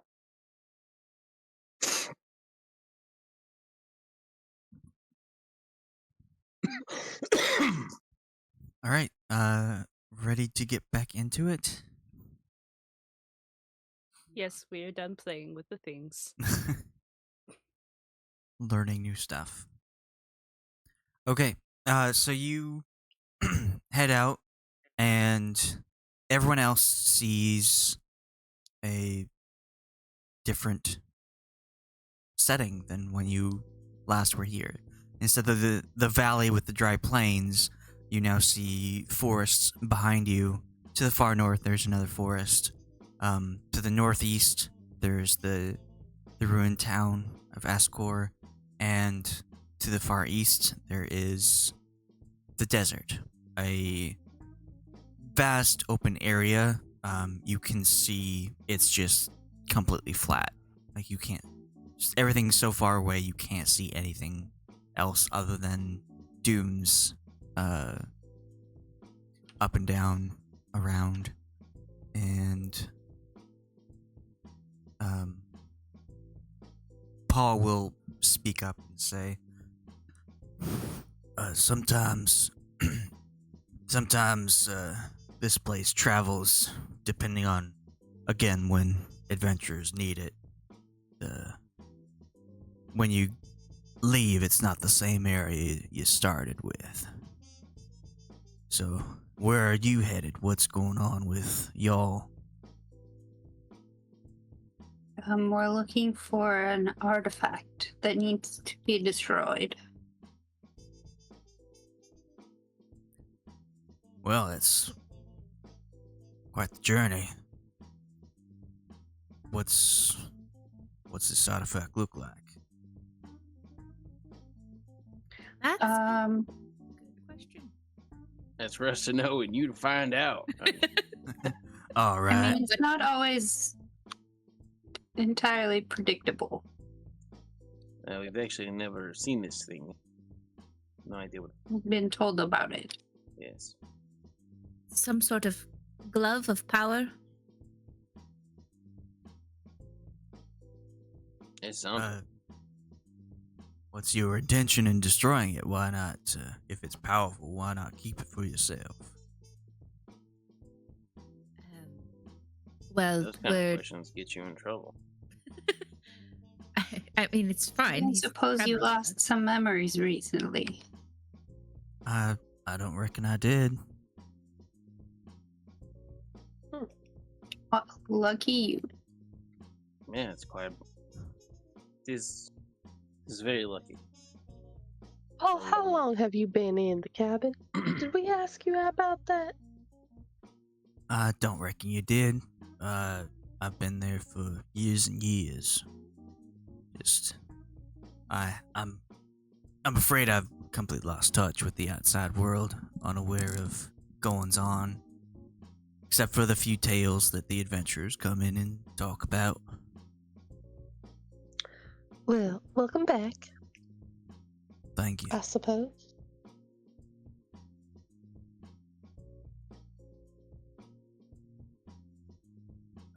He'll pull out a small satchel, and looks like a coin purse, and he'll say, all I have from when I came in was about 5 gold. Is that still worth a lot? And buy a house and whatnot? I don't know about a house, but it's Oh, yeah, you pretty shouldn't have a problem at all. Alright, looking forward to seeing what I can spend all this on. Might be too much for me. If you all need some extra cash, I could help with spending. We're good for now, but thank you. No, it's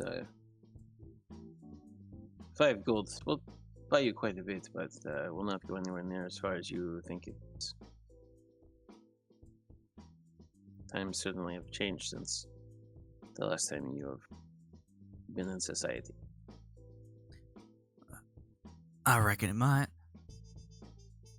Time moves differently when I'm in that plane of existence. This is, I just stop counting after a certain time.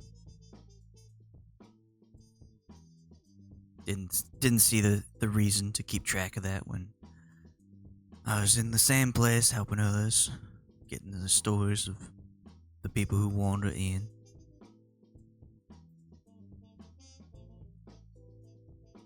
You, remember what year you went in? Unfortunately not. Something about magic being too powerful at the moment.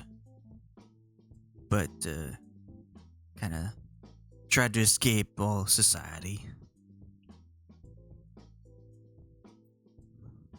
It's a bit too much for me at the moment.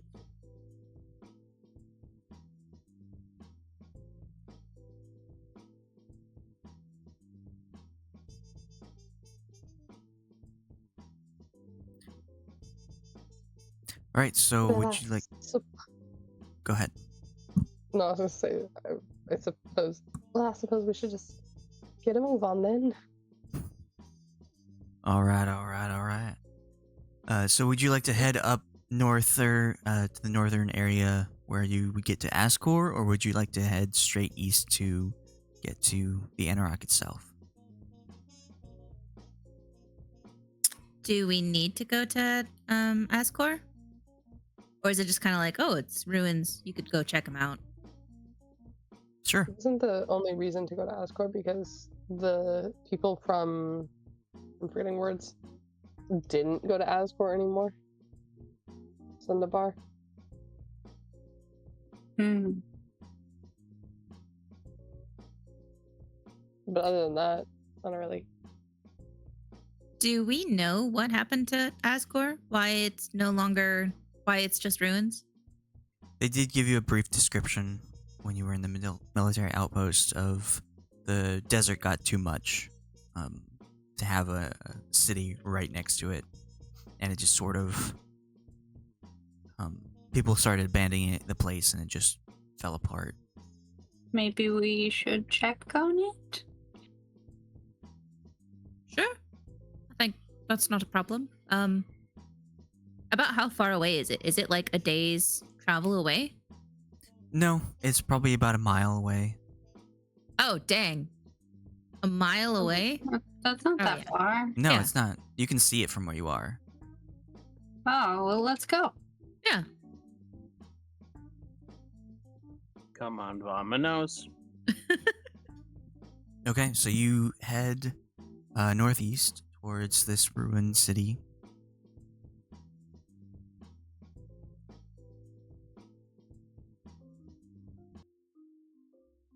And as you're walking, Paul is showing like the stuff he brought. It was Katla who was going to do the cooking, right? Yes, indeed. I think so. Okay. Yes. He'll bring out a book and show it to her, and it says, so this is what sometimes you need, just a little bit of extra stuff. You can create your own recipes in this, and if you need a meal in a pinch, and like you can't cook anything, then this book is for you. And he'll hand you this book of recipes. So touching. Edible book? book of recipes. He What is talks the about book. Yeah, what does the book taste like? he talks about how you can write a recipe What's it? on a page and then tear the page out and have a meal with it. Basically, it's like if you can't cook for the day or you don't have resources to cook, you're able to do like a real quick recipe in there and have some sort of sustenance. Does it and it tastes like it? It tastes like whatever you write in it. So it Does it tastes is like it a lot. turn into that food, or is it still paper?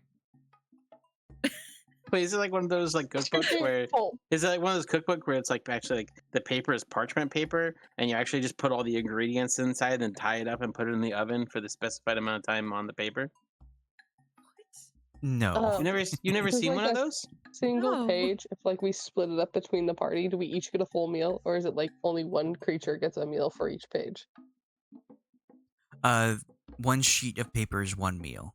So you are actually eating the parchment, but it tastes and feels like in your mouth like the food that you wrote on the paper.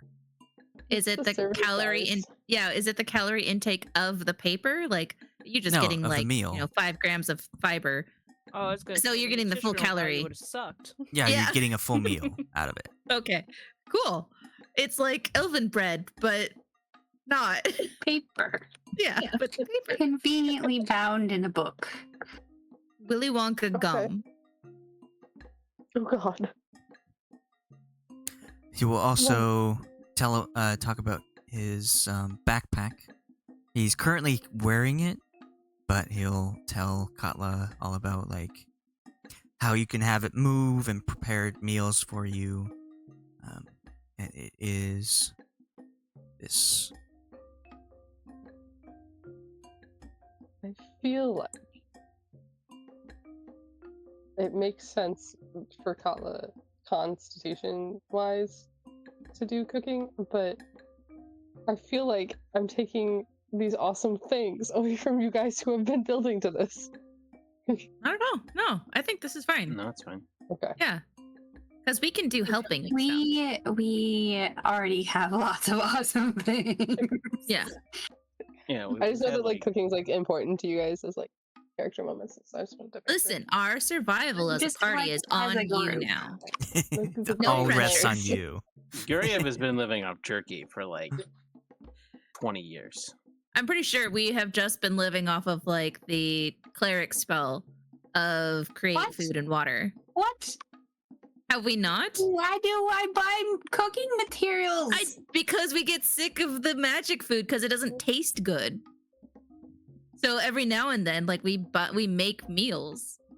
But I know it's like we have used that spell a lot. Yeah, in between towns, it takes like more than a week. So you buy enough ingredients to go through that, and then eventually you'll need a spell to create food for yourself. Yeah. So you don't die. But you're gonna lose sanity if like you eat bland food. If you're just eating freaking, malto meal, cream of wheat every day for a month. It's like college. If we can eat ramen, you can only have ramen like in so many different ways, so often. Okay.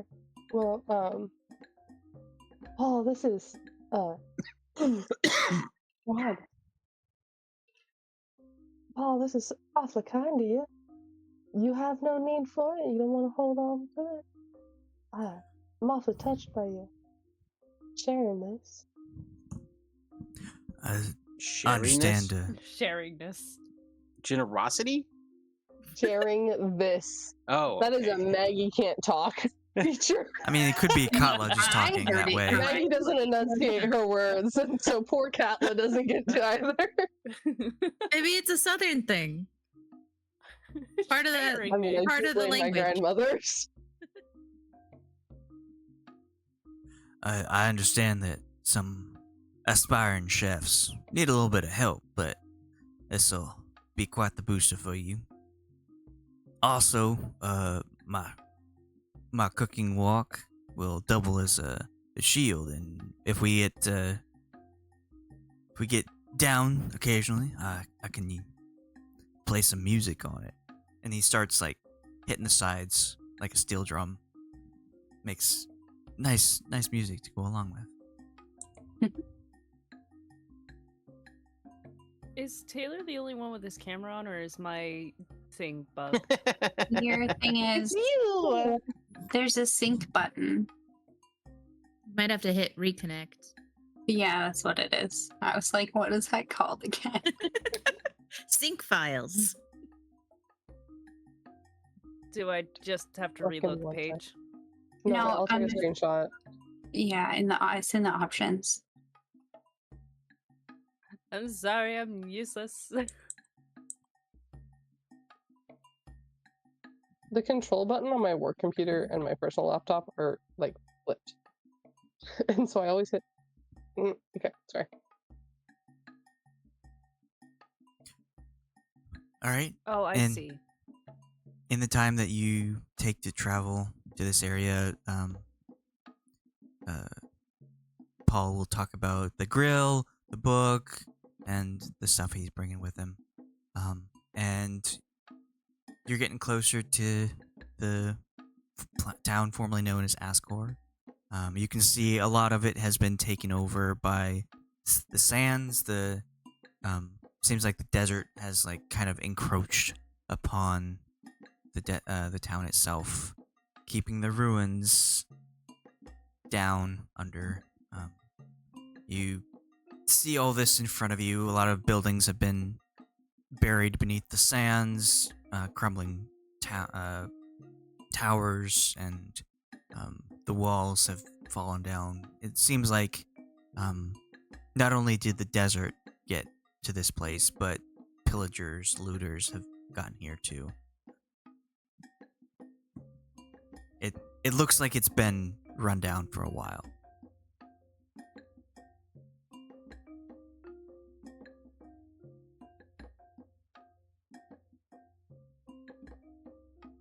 So, from a cursory glance, is there anything that seems like there might be useful here, or it's just all like decrepit and rotted and stuff? You can roll perception if you want.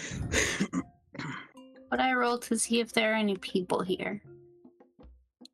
Or inhabitants, not necessarily people. Residents. Mhm. Residantes. Any You can roll a animals coming to survival. say hi? To see if somebody might want to live here.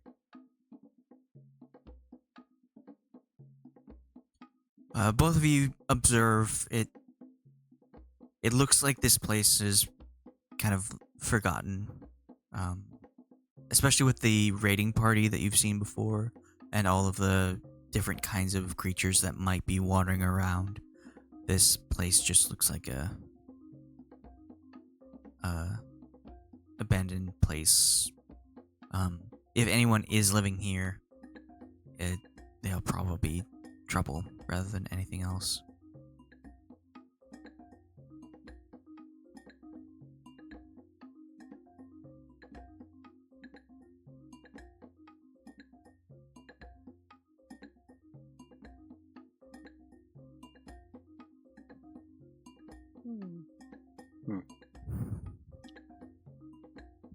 What would you like to do next?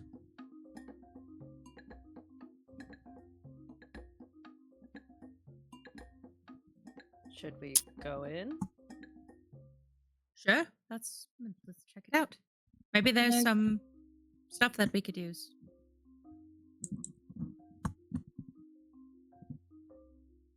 Alright, so you enter the town.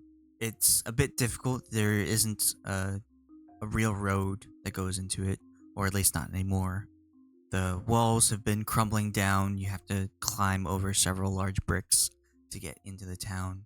And once you do, it just seems like everything's in disarray.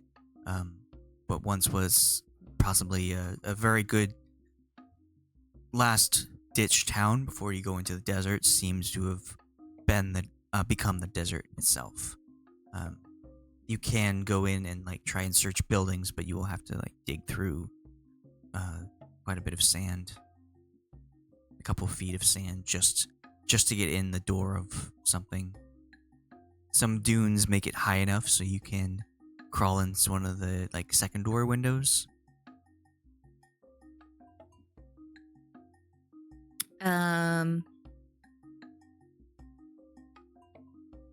Looking around, you see like this was a fairly basic town at one point.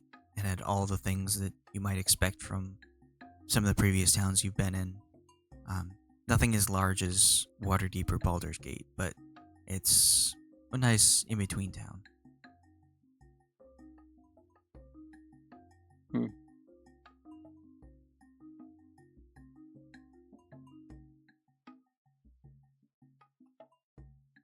Any footprints in the sand or any signs of life or creatures? Pick up wanted signs. Khalas, you can roll survival. And people who are proficient in Arcana, I'll have you roll Arcana as well. I don't think that's me. Damn, this is some really good rolls. All right. So you look around. You see some kind of smaller creatures have made their way inside the town. They possibly looking for refuge from larger creatures. You don't see any like humanoid-sized footprints. Maybe Brasz size might be in here, but nothing like a boot. Town of boot. And with those Arcana rolls, the two of you feel like there's a tingle in the air. Like something is wanting to push itself upon you, but nothing full on, like magical.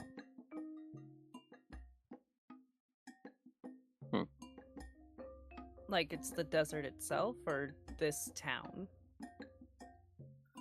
From those rolls, you can tell that it's very possible that the desert is attempting to spread out as if it was a living organism, but it hasn't fully consumed the town yet.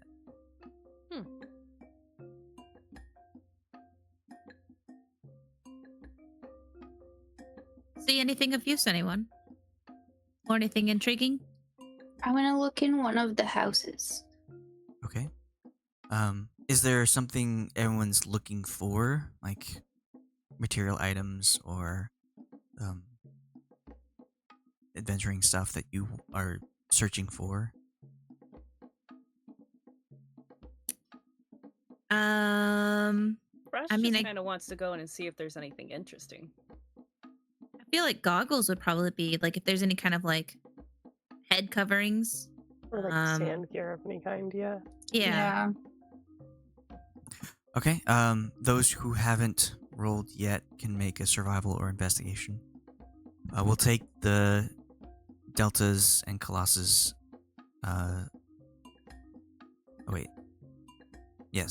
Survival rolls, and then Braz's perception. That's the shittiest survival I could have gotten. Oh, for wisdom survival checks, I get to add my charisma mod to that check. I think it already has it, maybe? No, it doesn't have it. So basically, it's like I get double. Did you say wisdom charisma? No, it says Survival. for wisdom survival checks, you can add charisma mod. Mine is a +4 to the check. Okay, so you have a 23? Yes. Okay.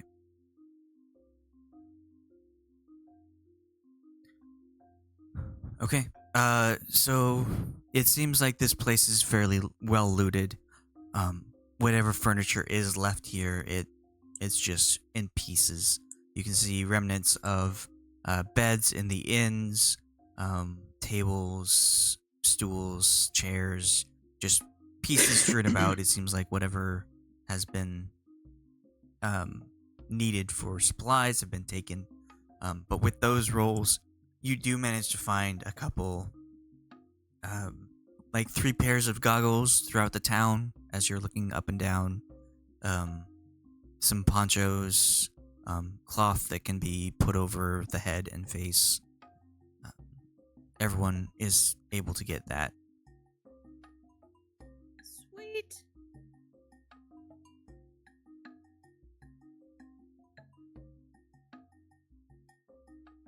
Sick.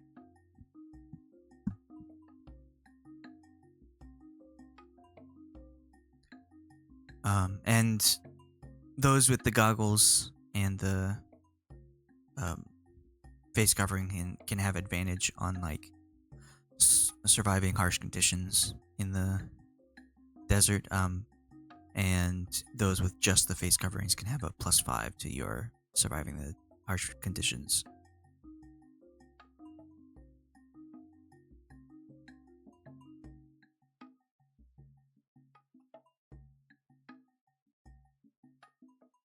All right, who wants what?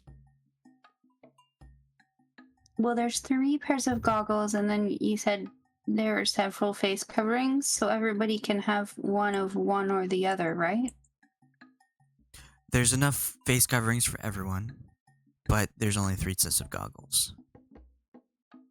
Brasz already has a pair of goggles. So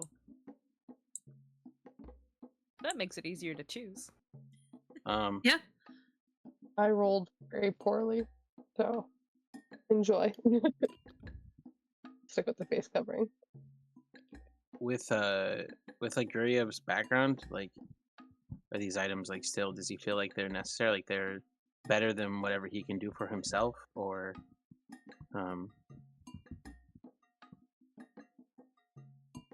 like would he What- need? Does he feel compelled to like have to like take one of these things, or is he like able to like do his own, like be able to manage on his own? What does Guryev have to help him in the desert? His knowledge, his brain. Brain. You do know that Um, you'll need more than just knowledge. The knowledge helps, but you'll need some actual physical coverings. Okay, because normally he just like has like his cloak that he'll like wrap around his head and over his mouth to just make it to where you barely see his eyes.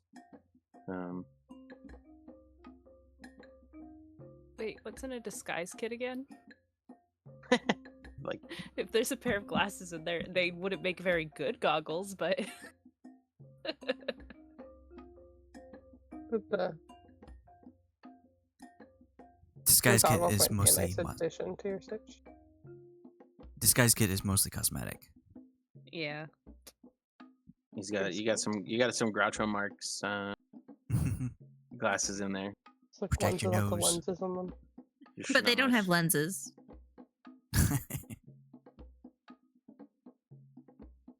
It's a metaphysical. Um. I'll Well- take a face covering. And that's it. Yeah, everyone has a face covering. So Guryev, I would assume, would probably show us how it needs to be properly wrapped, to like cover our face and everything. Khalas will be like, I don't know if these goggles will fit me with my horns, so I think it would be best if Katla and Delta, you guys have a set. And then perhaps Paul, would you like the other set of goggles, or Guryev? I'll take goggles.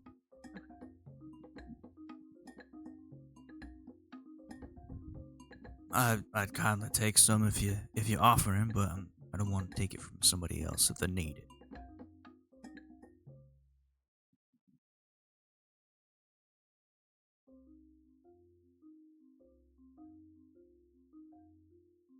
What did the head covering do?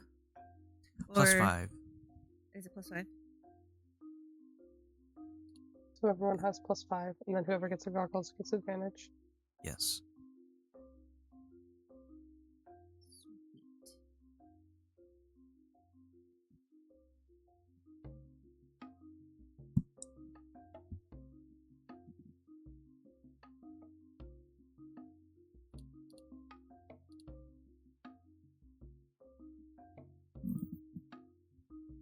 Survival of deserts.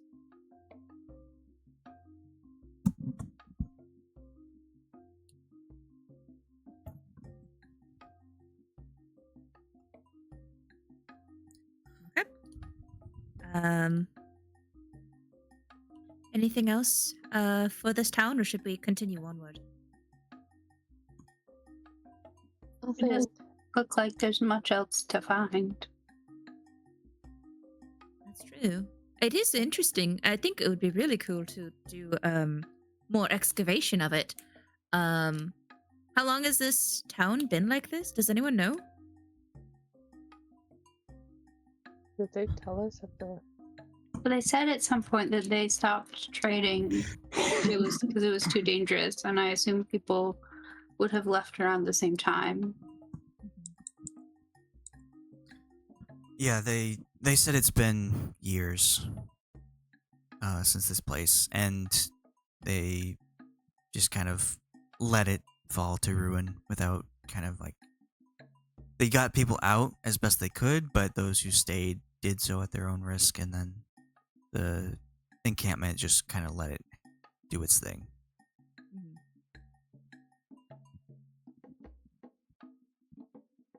the encampment.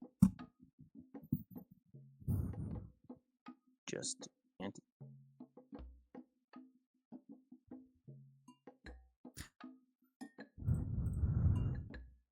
Well, Yes, we should I'm head on ready to with move then. on. Yeah. We're needing to head east. Was that right? Yeah. Okay. To the desert. Here we go. Follow the yellow brick road. Right, so you head out towards the east. It's pretty obvious, like the direction of where you need to go. Behind you, you see forests, mountains off in the distance, general valley area of the dry plains, and in front of you is just dunes as far as the eye can see. Like, you can't even see mountains off in the distance. It seems like just the horizon is too hazy, and the heat seems to block a lot of the light and whatnot. And so you head in that direction, and you get to a point where you are aware that the town kind of stops. You see the crumbling walls on either side as you climb over several of the bricks that have fallen, the massive stone bricks that have once kept this town safe, now just allowing anyone to climb over. And as soon as you get over this ruined wall and take another step, you feel a huge difference. Like, it's just, before it was warm, like springtime, it's spring right now. But as soon as you take this step, it's just a blast of sudden heat. The sun above seems to have gotten closer somehow. Like, you don't look up, you don't look directly at the sun, but you do notice that the ball of light up there seems like it's just like so much closer. It's that hot here. And it's as if perspective has changed as well. Instead of these vast dunes as far as the eye can see with nothing, you now see in front of you there's just like a mass dune with what looks like hills just over it, pushing out of it, like rock formations pushing out through the dunes. You see to the north, you look to your left, and you see just mountains right there. To the south, there's also like a curvature of mountains that just seems a lot closer than when you were just in Ascor. But the most notable feature that just like explodes into your vision is there is a gigantic rock floating in the sky, as if hovering in the air. It looks like it just takes up a portion of the southeast area. And on this rock, there looks to be a city. Like, it's very odd to just have this in your vision immediately when you step into the desert. But there's this massive rock with, it looks like it's got the craggy stalactites on the bottom, and on the top it sort of domes with around it these walls, these towers, these skyscrapers just inside this city, floating in the sky to the southeast. Is this city on a map? Like, is this a known city, or like we're looking at a map? Because I'm pretty sure we have a map. And we're just like, what is this? Yeah, so you can look at your map and roll history with advantage. Her? Were you gonna say was ist das? Yeah. Brasz is just gonna poke Just Katla in the Khalas side and or go, all of us? Are you seeing this? Anyone. Okay. Well, I will got a attempt Whatever's 12. on history. Or an Just- advantage. Bewildered. I've got a 12-13. I got a 20, Katla. History? 30, Who's history? 20. Khalas will say this, like, that's weird. What is this city? And then pull out the map for everyone to see. Yeah. So, Khalas, everyone sees the city that is supposed to be there. The city of Shade that lies within a little U of mountains next to a massive sea. And there should be a city there. And you do notice that the mountains you see to the south are sort of encapsulating this massive rock. But you don't know anything about like what the city of Shade was or is or what happened. But Katla, Guryev, and Delta, you remember that the city of Shade was the one city in the Anauroch Desert that had any kind of thrive about it. All the other towns just like could not live in this mass of magic desert. But this town, the city, was able to thrive. It harnessed the power of the magic of the Anauroch Desert and just became a bustling city of like wizards, sorcerers, warlocks. Anyone who used magic would like just be able to study it and harness it and create amazing things in it. Create all sorts of powerful magical items in this city of Shade. But you remember, after reading like history and whatnot, this city fell. The city was on the ground. It wasn't like in the sky like this rock. But the city got too powerful and it kind of collapsed under its own power. Just people wanted too much of it. The desert brought too much magic to this town and it couldn't handle it. And so the city of Shade became just like this, more than just ruins, more than just people abandoned it and it fell to apart. It actually got like destroyed.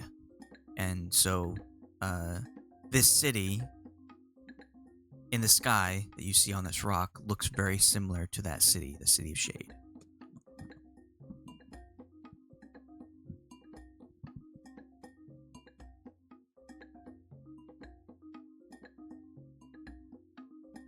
The three of you, Delta, Guryev, and Katla, if you want, you can share this information with the party. Yeah, I will. I will divulge. I will divest my knowledge forthwith. You're wearing a vest? Hereinto. Your vest is of knowledge? Just like the Emperor's New Clothes thing. By the Is this a knowledge vest invested like in an me. American vest or a vest like a UK vest? That's just This a is like tank top? vested interest. I don't understand. Interesting. Oh God, it's the bridge. Oh, yeah. Oh no, there's a troll. No. And an amalgamation of bunnies? Oh. Oh. What was that? It's the troll who used to live under the bridge, but the Was bridge like- is gone. Bunnies? It does look like bunnies. But it was like a bunch of bunnies that were dead or something or sewn together. I think someone at some point also made like a rabbit parasol. I don't remember this Oh my at all. God, what Or it was is like this? a hat or something to protect from the desert sands. It was made out of rabbit skins. All right. Well, we've had this image before. I tend to keep artwork that people have drawn so that it doesn't go wasted. up on the fridge. Put it right here, right on the fridge. On the bridge.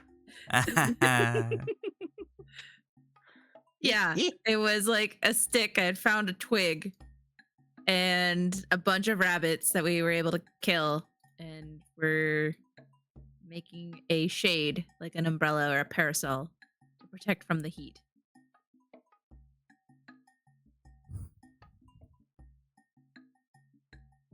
Because I think we were getting like points of exhaustion from being out in the sun. Something like that. It's beautiful. Also, the horse dog thing back there. I'm pretty sure that was our donkey or our horse. Yeah, we couldn't take it across. So you tied it And- to a tree on the other side of the river? We were It's- using that to ford the river. It's a retractable lead. We were able to like get the horse across somehow. I think we shot an arrow into that tree and then tied it to the horse, and then Oh yeah. And we and then we were like trying to climb. I'm pretty Like- sure this is the one like like this. Bouillon was just walked across, but everyone else had to like. This wasn't the one where we used the ice cube, where we used Delta's Maybe that ice. was. Maybe that was the one where you used the ice cube and then like pulled it along. No, that was in Yep. Yeah. Ah, I don't know. I'm just here. Listen, we've had Really? trouble crossing rivers though. We've had a lot of True.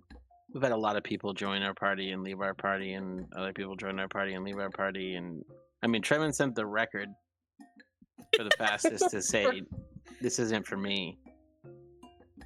I'm starting to feel like it's something wrong with us. I mean, I'm staying around, man. I'm good. I like your vibes. We try and, have the finest of vibes. The finest of vibes. Okay, so you relay the information of the City of Shade to everyone else. What's, You're echoing. Amanda. I think, yeah, somebody has Or extra so. mic. It's open. Amanda. It's Amanda. Yeah, I was so confused. Sorry, I refreshed things because like some people were frozen, so It Oh, is yeah, I amazing can't to get- me. Any of your guys' videos to work now ever since I refreshed. That might Fun. be because the AC kicked on. Yeah. And it keeps Next time, kicking maybe out we'll just use Wi-Fi. Discord. Yeah, we'll see if that works Um, better. Yeah. Yeah, sorry. I'm distracted. All right. City of Shade. Do we think, so you're saying it was a city based off of power? Do you think that's where the item could be? I mean it could have caused the collapse of the city, so perhaps. I mean it's worth investigating, I think. Does anyone have any idea of how we get up there? Is there like a secret entrance or, Elevator. yeah, lift? Nothing I ever read said it floated. I can't keep a consistent fucking voice, guys. I'm so sorry. They might have a comment on their Yelp. We should probably see if we can find one. Horse Maggie, way. don't worry about Find your the voice. I Yelp. don't know if you've noticed, but Brass has been losing her charcoal-y vocal crush because I can't keep it up. You Since should you okay. can't see me So flipping you off from down the hall. So. what you should do is you just record. Find a voice. You find it, okay, and then you just make a recording of it, and then before the session or whenever you go to talk, you can play it, and then mimic it, and then talk. I'm mimicking my grandmother. Is actually what I'm trying to do. It's Okay. that's so. Well, I have yeah, a that 2.5 makes hour sense. recording of it, and it Has she been Yeah. dead long? a year. But that's more like a specific. It's fine. It's chill. There's a lot of backstory on that, and it's not worth it. I have a recording. I have a 2.5 hour recording. I should be listening to. But Do you want to it's- talk about it? You can read my thesis from MFA. What is that? It's about her entire life. Damn it. I don't think you have to Anyway, worry that's too the much point. about getting a voice wrong with this group. I just feel Yeah. bad because you guys have like these like cemented voices. Granted, you guys don't. have been playing this No, game. we They don't. seem like No. Maggie, And we're with them playing fluctuating. this group I can't hear a difference. are Yeah, I know you can't. Mine's Or, like- fluctuating like crazy. what 6 or 7 years? What we started in like 2017, 2018. 18, yeah. It Was it depends on 18? the I thought it was context. 17. Hey, hey. Well, we may have started then, but not Oh, this the- group. Yes, that's a good point. It depends on the context, but I don't know. I feel like Guryev's is pretty normal most of the time. Yeah, Guryev's pretty. Sorry pretty spot for on. the derailment, guys. It just No, depends we're on talking the, about this in character. It depends on it depends on how I am, if I am metagaming or if we are talking out of character or if it is actually RP thing. But yeah, I'm trying to get out of the habit of saying Guryev will say this thing this how instead of just doing it. You know? Yeah, just speak like a character. Yes. Boyne Shinaitza. Anyways, should we do some kind of search or something to try and find a way to get up there? Or does anyone have any kind of like magic that could work? Hold on, I'm looking up something. You put yourself inside of your cannon and launch yourself to the sky. Let's build a catapult, and then we can get up there, right? Hey, how far up is like the closest thing we could probably use to get a rope around? That did not come out right. I'm sorry. You're trying to like get to the city, like the Yeah. rock. Grappling? It seems like it's pretty far away. It's not like right above you. It's off in the distance, but it is pretty big. That's what Okay, she said. so more than 120 feet. Yeah. Great. We It's kept at that least a one mile. bow. If only I had Stella's magic rope. No, I could.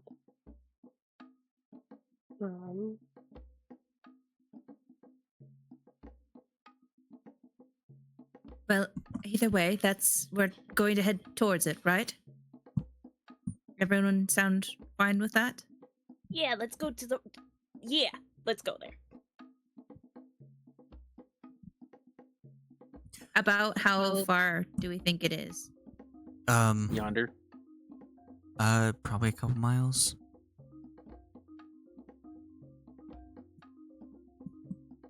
Couple more miles In a desert. in a desert. Oh, that's actually a good question. Are we now in the desert? Yeah. So Yeah, we've you'll been in the make That was the whole thing about constitution saying. checks. And do we have difficult terrain in this desert? Yeah, I would say so. Are we Okay. having You trouble? get to certain points, like the dunes make it very difficult to move around. Can't really move fast in that. But everyone make a con check. Just a straight con, no saving throw. And those with goggles have advantage, and everyone else has a +5. Well, I don't know how much good that advantage is for me.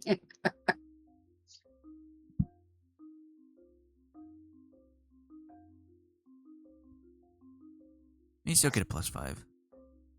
Wow. Brad's showing off. Brad's lives in goggles. It's just a She's part of her blown up being so now. much shit that nothing is like messing with her face. She's used to it. You sound like Derek. Shut up! I do not.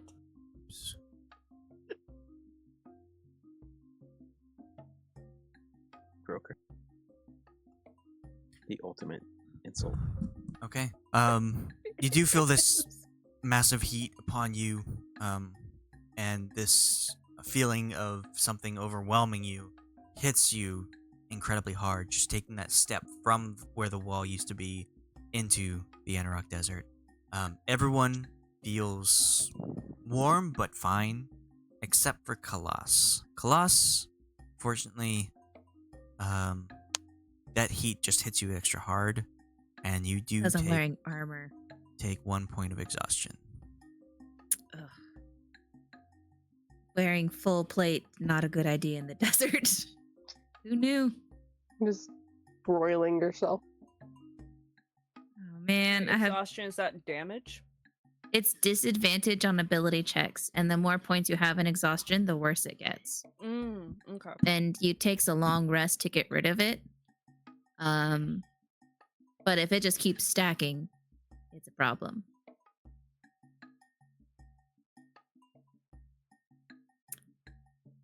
Khalas slows down a bit. With that just the heat. So she's kind of like at the back of the group now, just trying to tread on.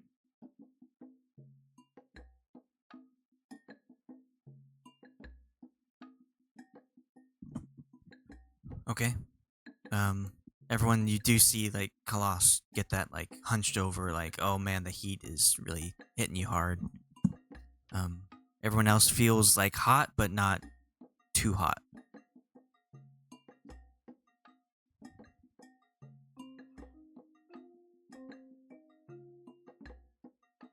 Brasz is gonna look at him like, you need to slow down? Drink some water? You okay back I there? can make you some ice. Ice actually would be wonderful. Can you put it in my here, let me she loosens her chest plate a bit and she's like, can you just like, fill this entire area down here, please? Paul will say if you really need it, I can help you with that. Like, get some of the pressure off you. Okay, sure. Honestly, anything at this point. Okay. Khalas is probably looking like a little more red in the face. Like normally, she has a natural like pinkish to her skin, but she's looking a little more dark in color and like a little more red. He'll place a hand on your shoulder and cast Greater Restoration to remove that point of exhaustion. Khalas takes the fan. She's like, I think all of this is really helping. This feels so much better. Thank you, Thanks, Katla. And wonderful too. For all You that. actually have a fan? Yeah. I can't. Well, see it, I'm but I just can like hear it. using like a little piece of paper and just. I do have a fan, but not in here. Okay.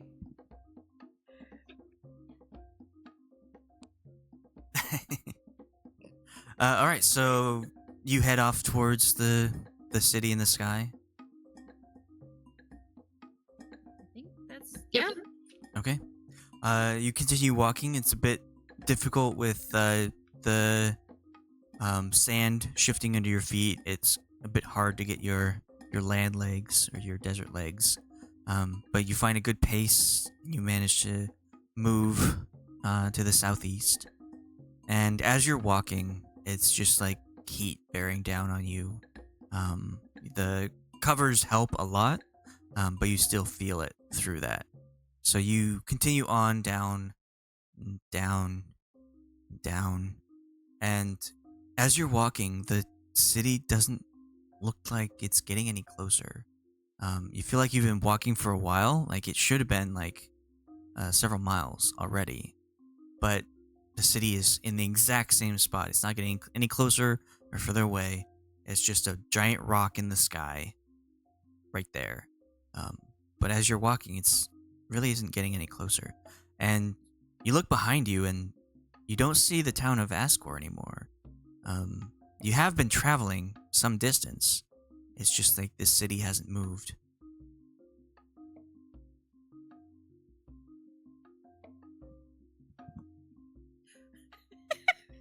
Maybe we need to ask for directions. Are we getting closer? Farther away? 5 more minutes. I really can't tell. It seems like we're not getting anywhere near it. It still seems like it's the same distance, but I feel like we've been traveling for more than several miles. Can I be explicitly perceptive?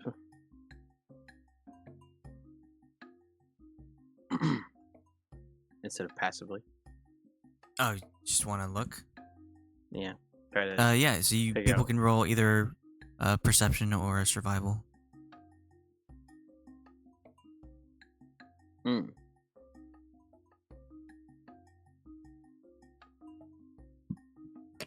She doesn't perceive shit. +4. I have a +4 for my charisma. You What know, am I we supposed to be might rolling? not be in a desert. We might just be in an ocean that's Right. empty. We're on a treadmill. We're on a treadmill would be insane. Magical treadmill. A Like a diabolical massive- diorama. Yeah, just a.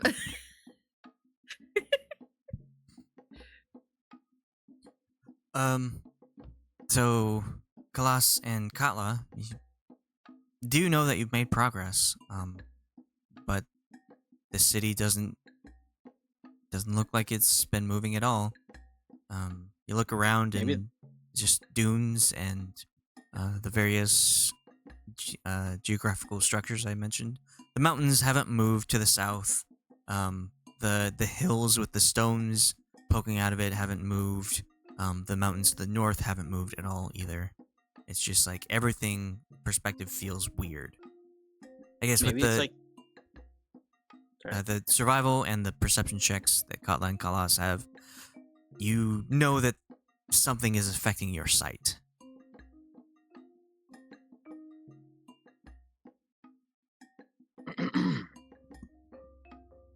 I was gonna say maybe our pace. We were going so much that, like, we were pushing the air forward, and it was like pushing the floating city away at the same time. Does the magic that we were feeling earlier feel like even more oppressive now, or is it just been steady the whole time? Both. Who is it? Brasz? You have passive perception proficiency. I mean, Brasz. okay. Brasz and Delta, you definitely feel like there's magic here. Like it's very obvious. And when Paul cast that spell, you noticed that there was a huge shift in the magic, like kind of like a sand in the wind. You felt this granular movement on yourself. Something hit you. Something changed.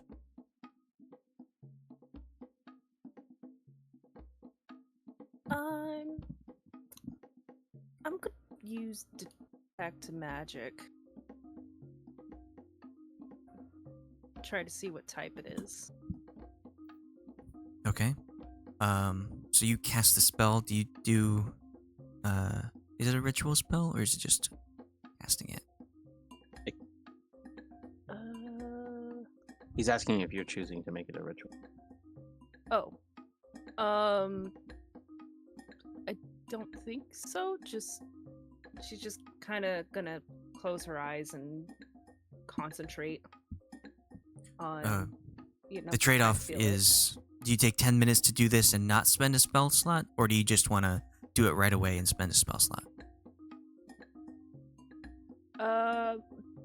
Just do it right away and spend a spell slot, because Okay. I don't think everybody wants to stand around in a desert for 10 minutes. Oh, you've been walking for several hours so far. We can handle 10 minutes. Okay, a little she'll just breather. Be like, hold on, guys. Can we just sit down for a second? Then she'll cast the spell. Okay. I'll have you roll a d100. Yay! Wild magic. Oh no! Fireball. You detect fire. Okay. So you're taking 10 minutes to cast this. You really want to know what's in the air. What is this sense of magic? Like it's like you sensed it like a passive Arcana check instead of an active one, and so you know that it's definitely strong in this area. And when you take that 10 minutes and when you finish casting it, you just are bombarded with the amount of magic is in the air. And it's all 8 schools. Like it's just everywhere. And you look out and you see just like different colors, like as if a storm is brewing around everywhere, wherever you can see.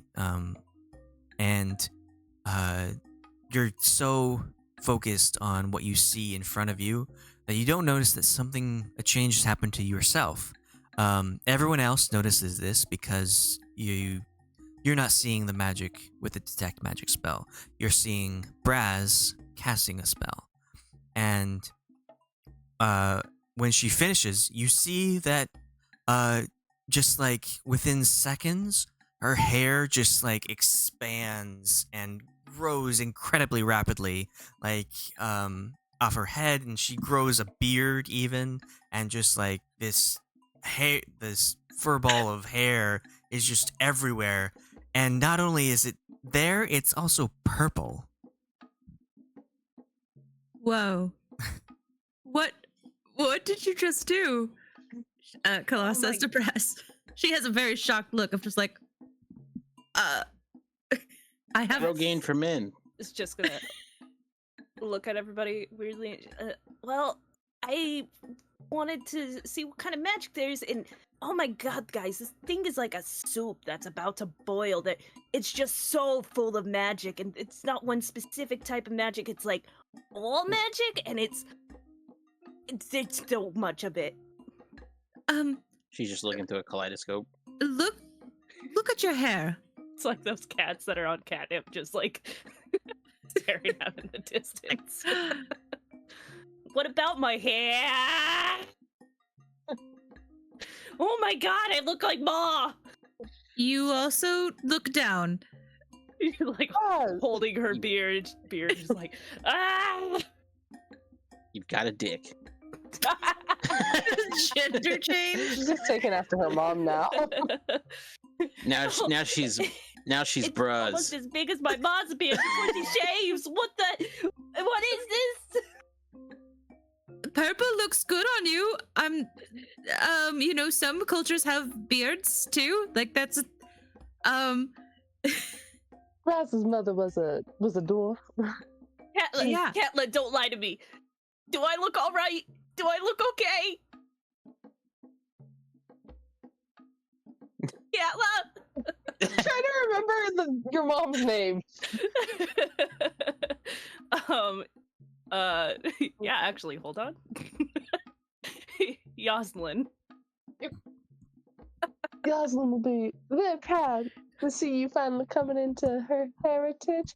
Also, she might get you looked at. My cute figure. you still I look think great. I've got some scissors in here. Yeah, we could get you a hair quick trim. Or a dagger. Hold it steady. Hold it tight. Yeah, I'll hand the dagger. Like someone grabs the dagger. Like I'll just hold. I'll hold her beard. Butcher my hair. Like hold it tight. Wait. Just cut a little bit. I actually kind of like the beard. Just style the beard. Do you want to make Just enough a to make it not catch on fire every time you make a sleight of hand check when you're cutting the hair, just to see how well you do it. God. Oh no! You do like manage to cut it off, but it just like looks like a haircut disaster. To be how do I fair. look, guys?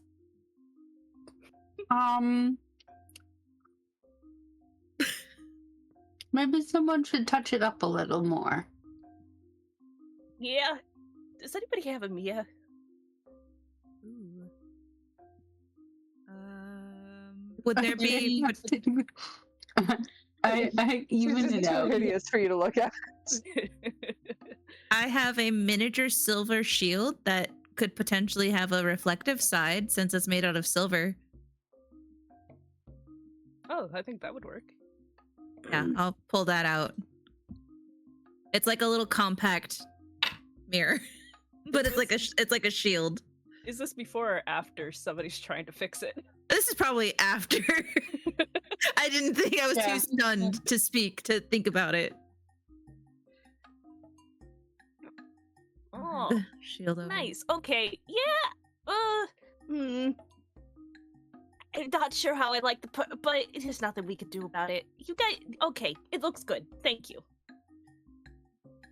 What? Why?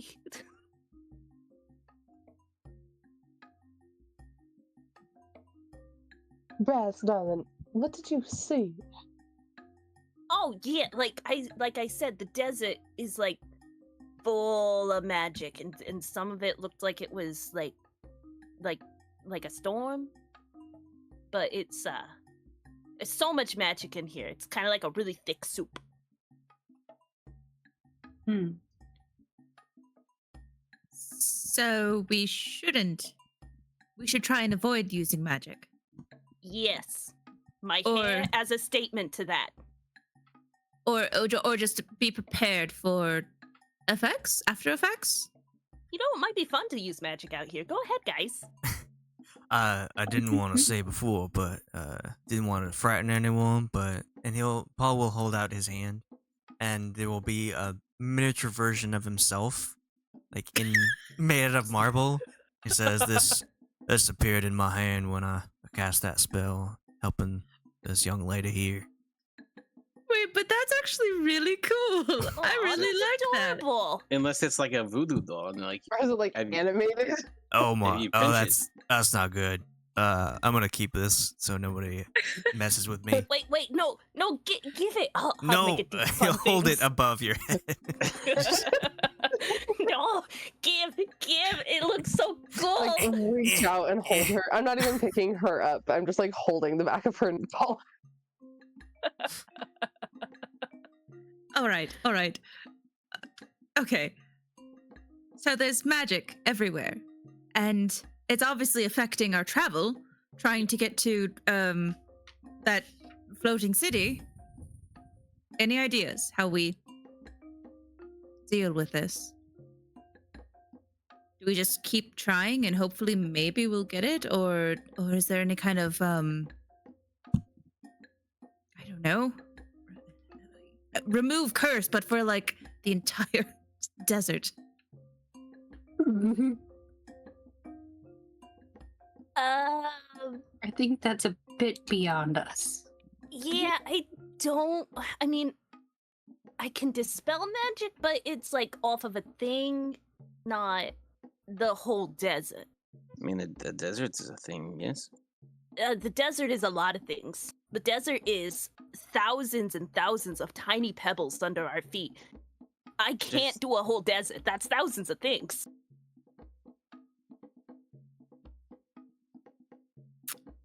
Unanticipated physicist or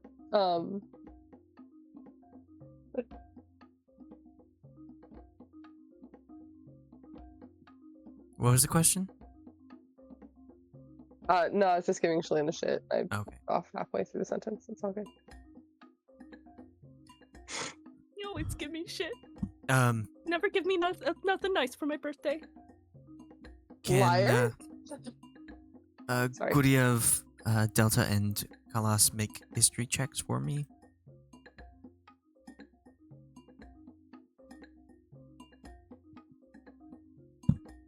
No +4 for that, but man.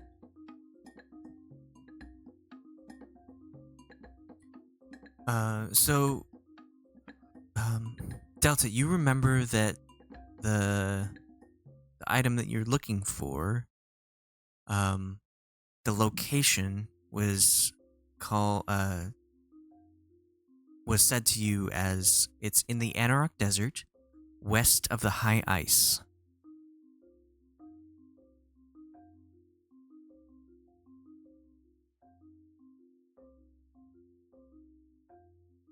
Does anybody know where on the map we are right now? Were we just following the floating island east? Southeast. Southeast. I look, east, I guess. Do I see ice in that direction? You don't see ice, you do see mountains, though. I think maybe we're not far enough east. So keep heading east? We're supposed to be west of the high ice. Do we know where in the mountains that is? Um, You see it on the map? You can pull out the map and look at it. Okay, I pull out the map and look at it.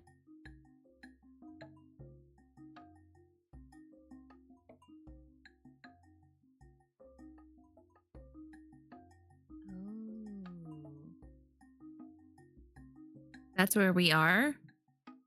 Yeah. And we can see the City of Shade. Well, it's floating. But it's floating. But I mean, like, that's kind of far. Yeah, you do. Or is this kind of like... You do perceive it to be right in front of you, a few miles away. Oh, interesting. I mean, if there's that much magic surrounding it. Yeah. You've been debated. It's a trap. And you're saying we need to keep going east until we find mountains? Or what'd you say, ice? Delta? The high ice. So we need to be west of it. How high is the ice? Heist. Oh, I see. Oops. High ice is, So perhaps we About- should be going north? yeah, northeast is where we want to head, right? Yeah, based on this. Yeah, the City of Shade is like way down there. So we want to go here, this way.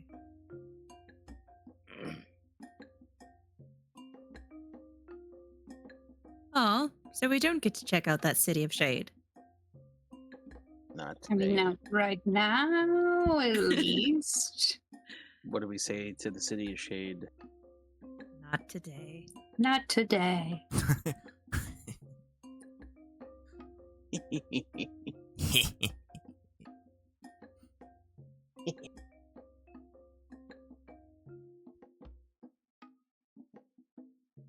Anauroch.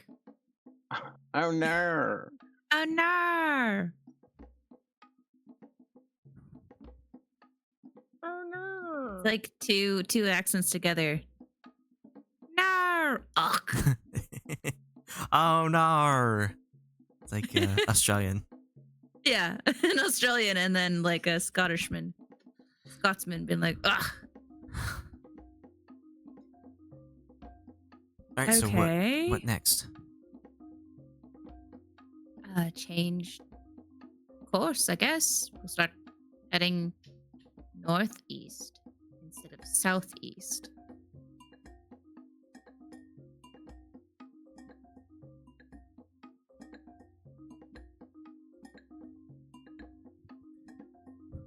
Southeast or northeast? Northeast? If Oh, okay. We're I thought you here, said- right? I thought you said Northeast. southeast. oh, yeah. Because I thought we were heading southeast. Yes. We were. We Heading got this go. way. North. I wanna go that way. Do we need to navigate that?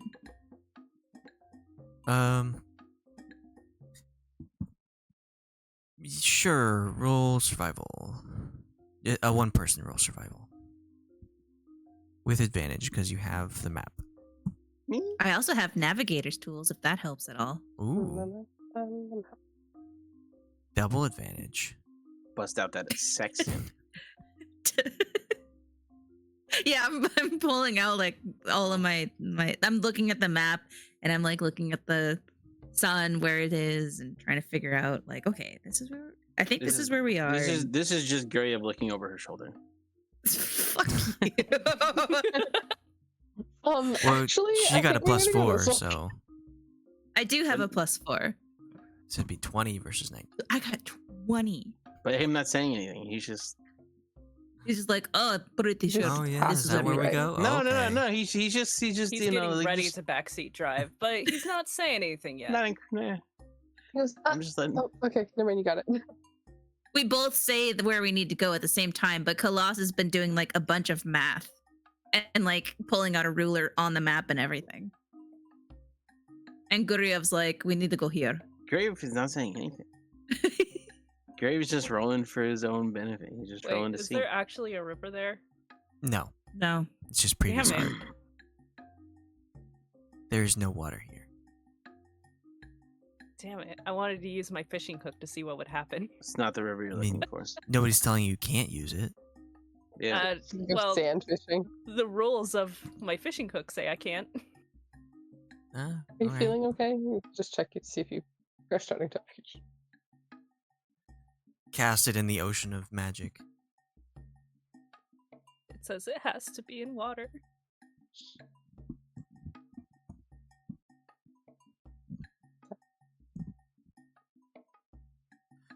All right, so you, with the navigation of Khalas, you do a wide turnaround and start heading to the northeast instead of southeast.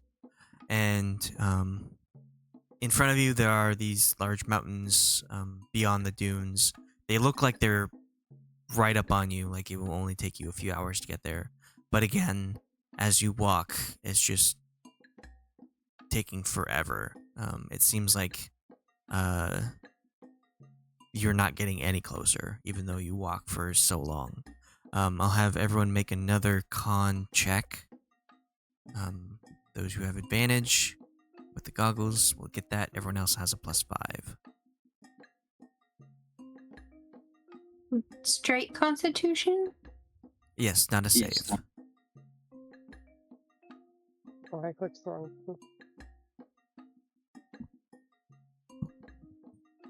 That was an accidental advantage.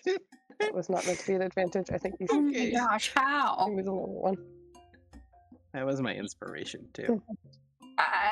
Oh.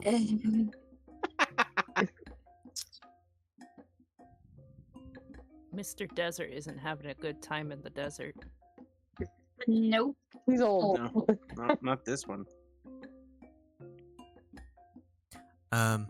So you're walking and it's taken hours and hours and it's just so hot. The heat is bearing down on you. Going through these dunes, it's just making your legs incredibly tired. Katla and Guryev, you're just feeling the heat. Like, it's really hard. You're getting that exhaustion on. You both get 1 point of exhaustion as you're just, like, trying to keep up with the rest of the people. Everyone does feel the heat. They just feel it even more. And as you're walking and walking, it's just taking so long in this annoying desert. Just so difficult. And it's just for miles, it's just the mountains in front of you, the city of shade behind you, emptiness to the west of you. Just like, seems like this is taking so long. And you feel as if, like, maybe this is too much.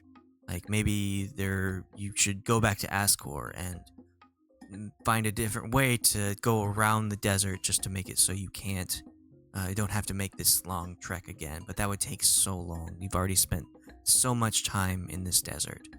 And as you're having that feeling of just like, should we really give up? No, we should keep going, but maybe it's just like, maybe we need some time to take a break. And as you take another step, is getting harder and harder to make another pushing yourself forward. And as you're going, suddenly, directly in front of you, these massive figures that block out the sun just appear right in front of you. And these figures with armored to the tooth, plate mail, massive swords, just immediately right on you. You didn't even see them coming. One of them swings down on you, and that's what will end the episode, the session. Dun dun dun. Are they shadows or are they like they're humanoid? They are creatures that cast shadows. They're large enough to cast a shadow on you. We talking like 2 stories? At least. Oh my god. Several houses tall. Yeah. At minimum. We're talking at least a 3-story apartment building.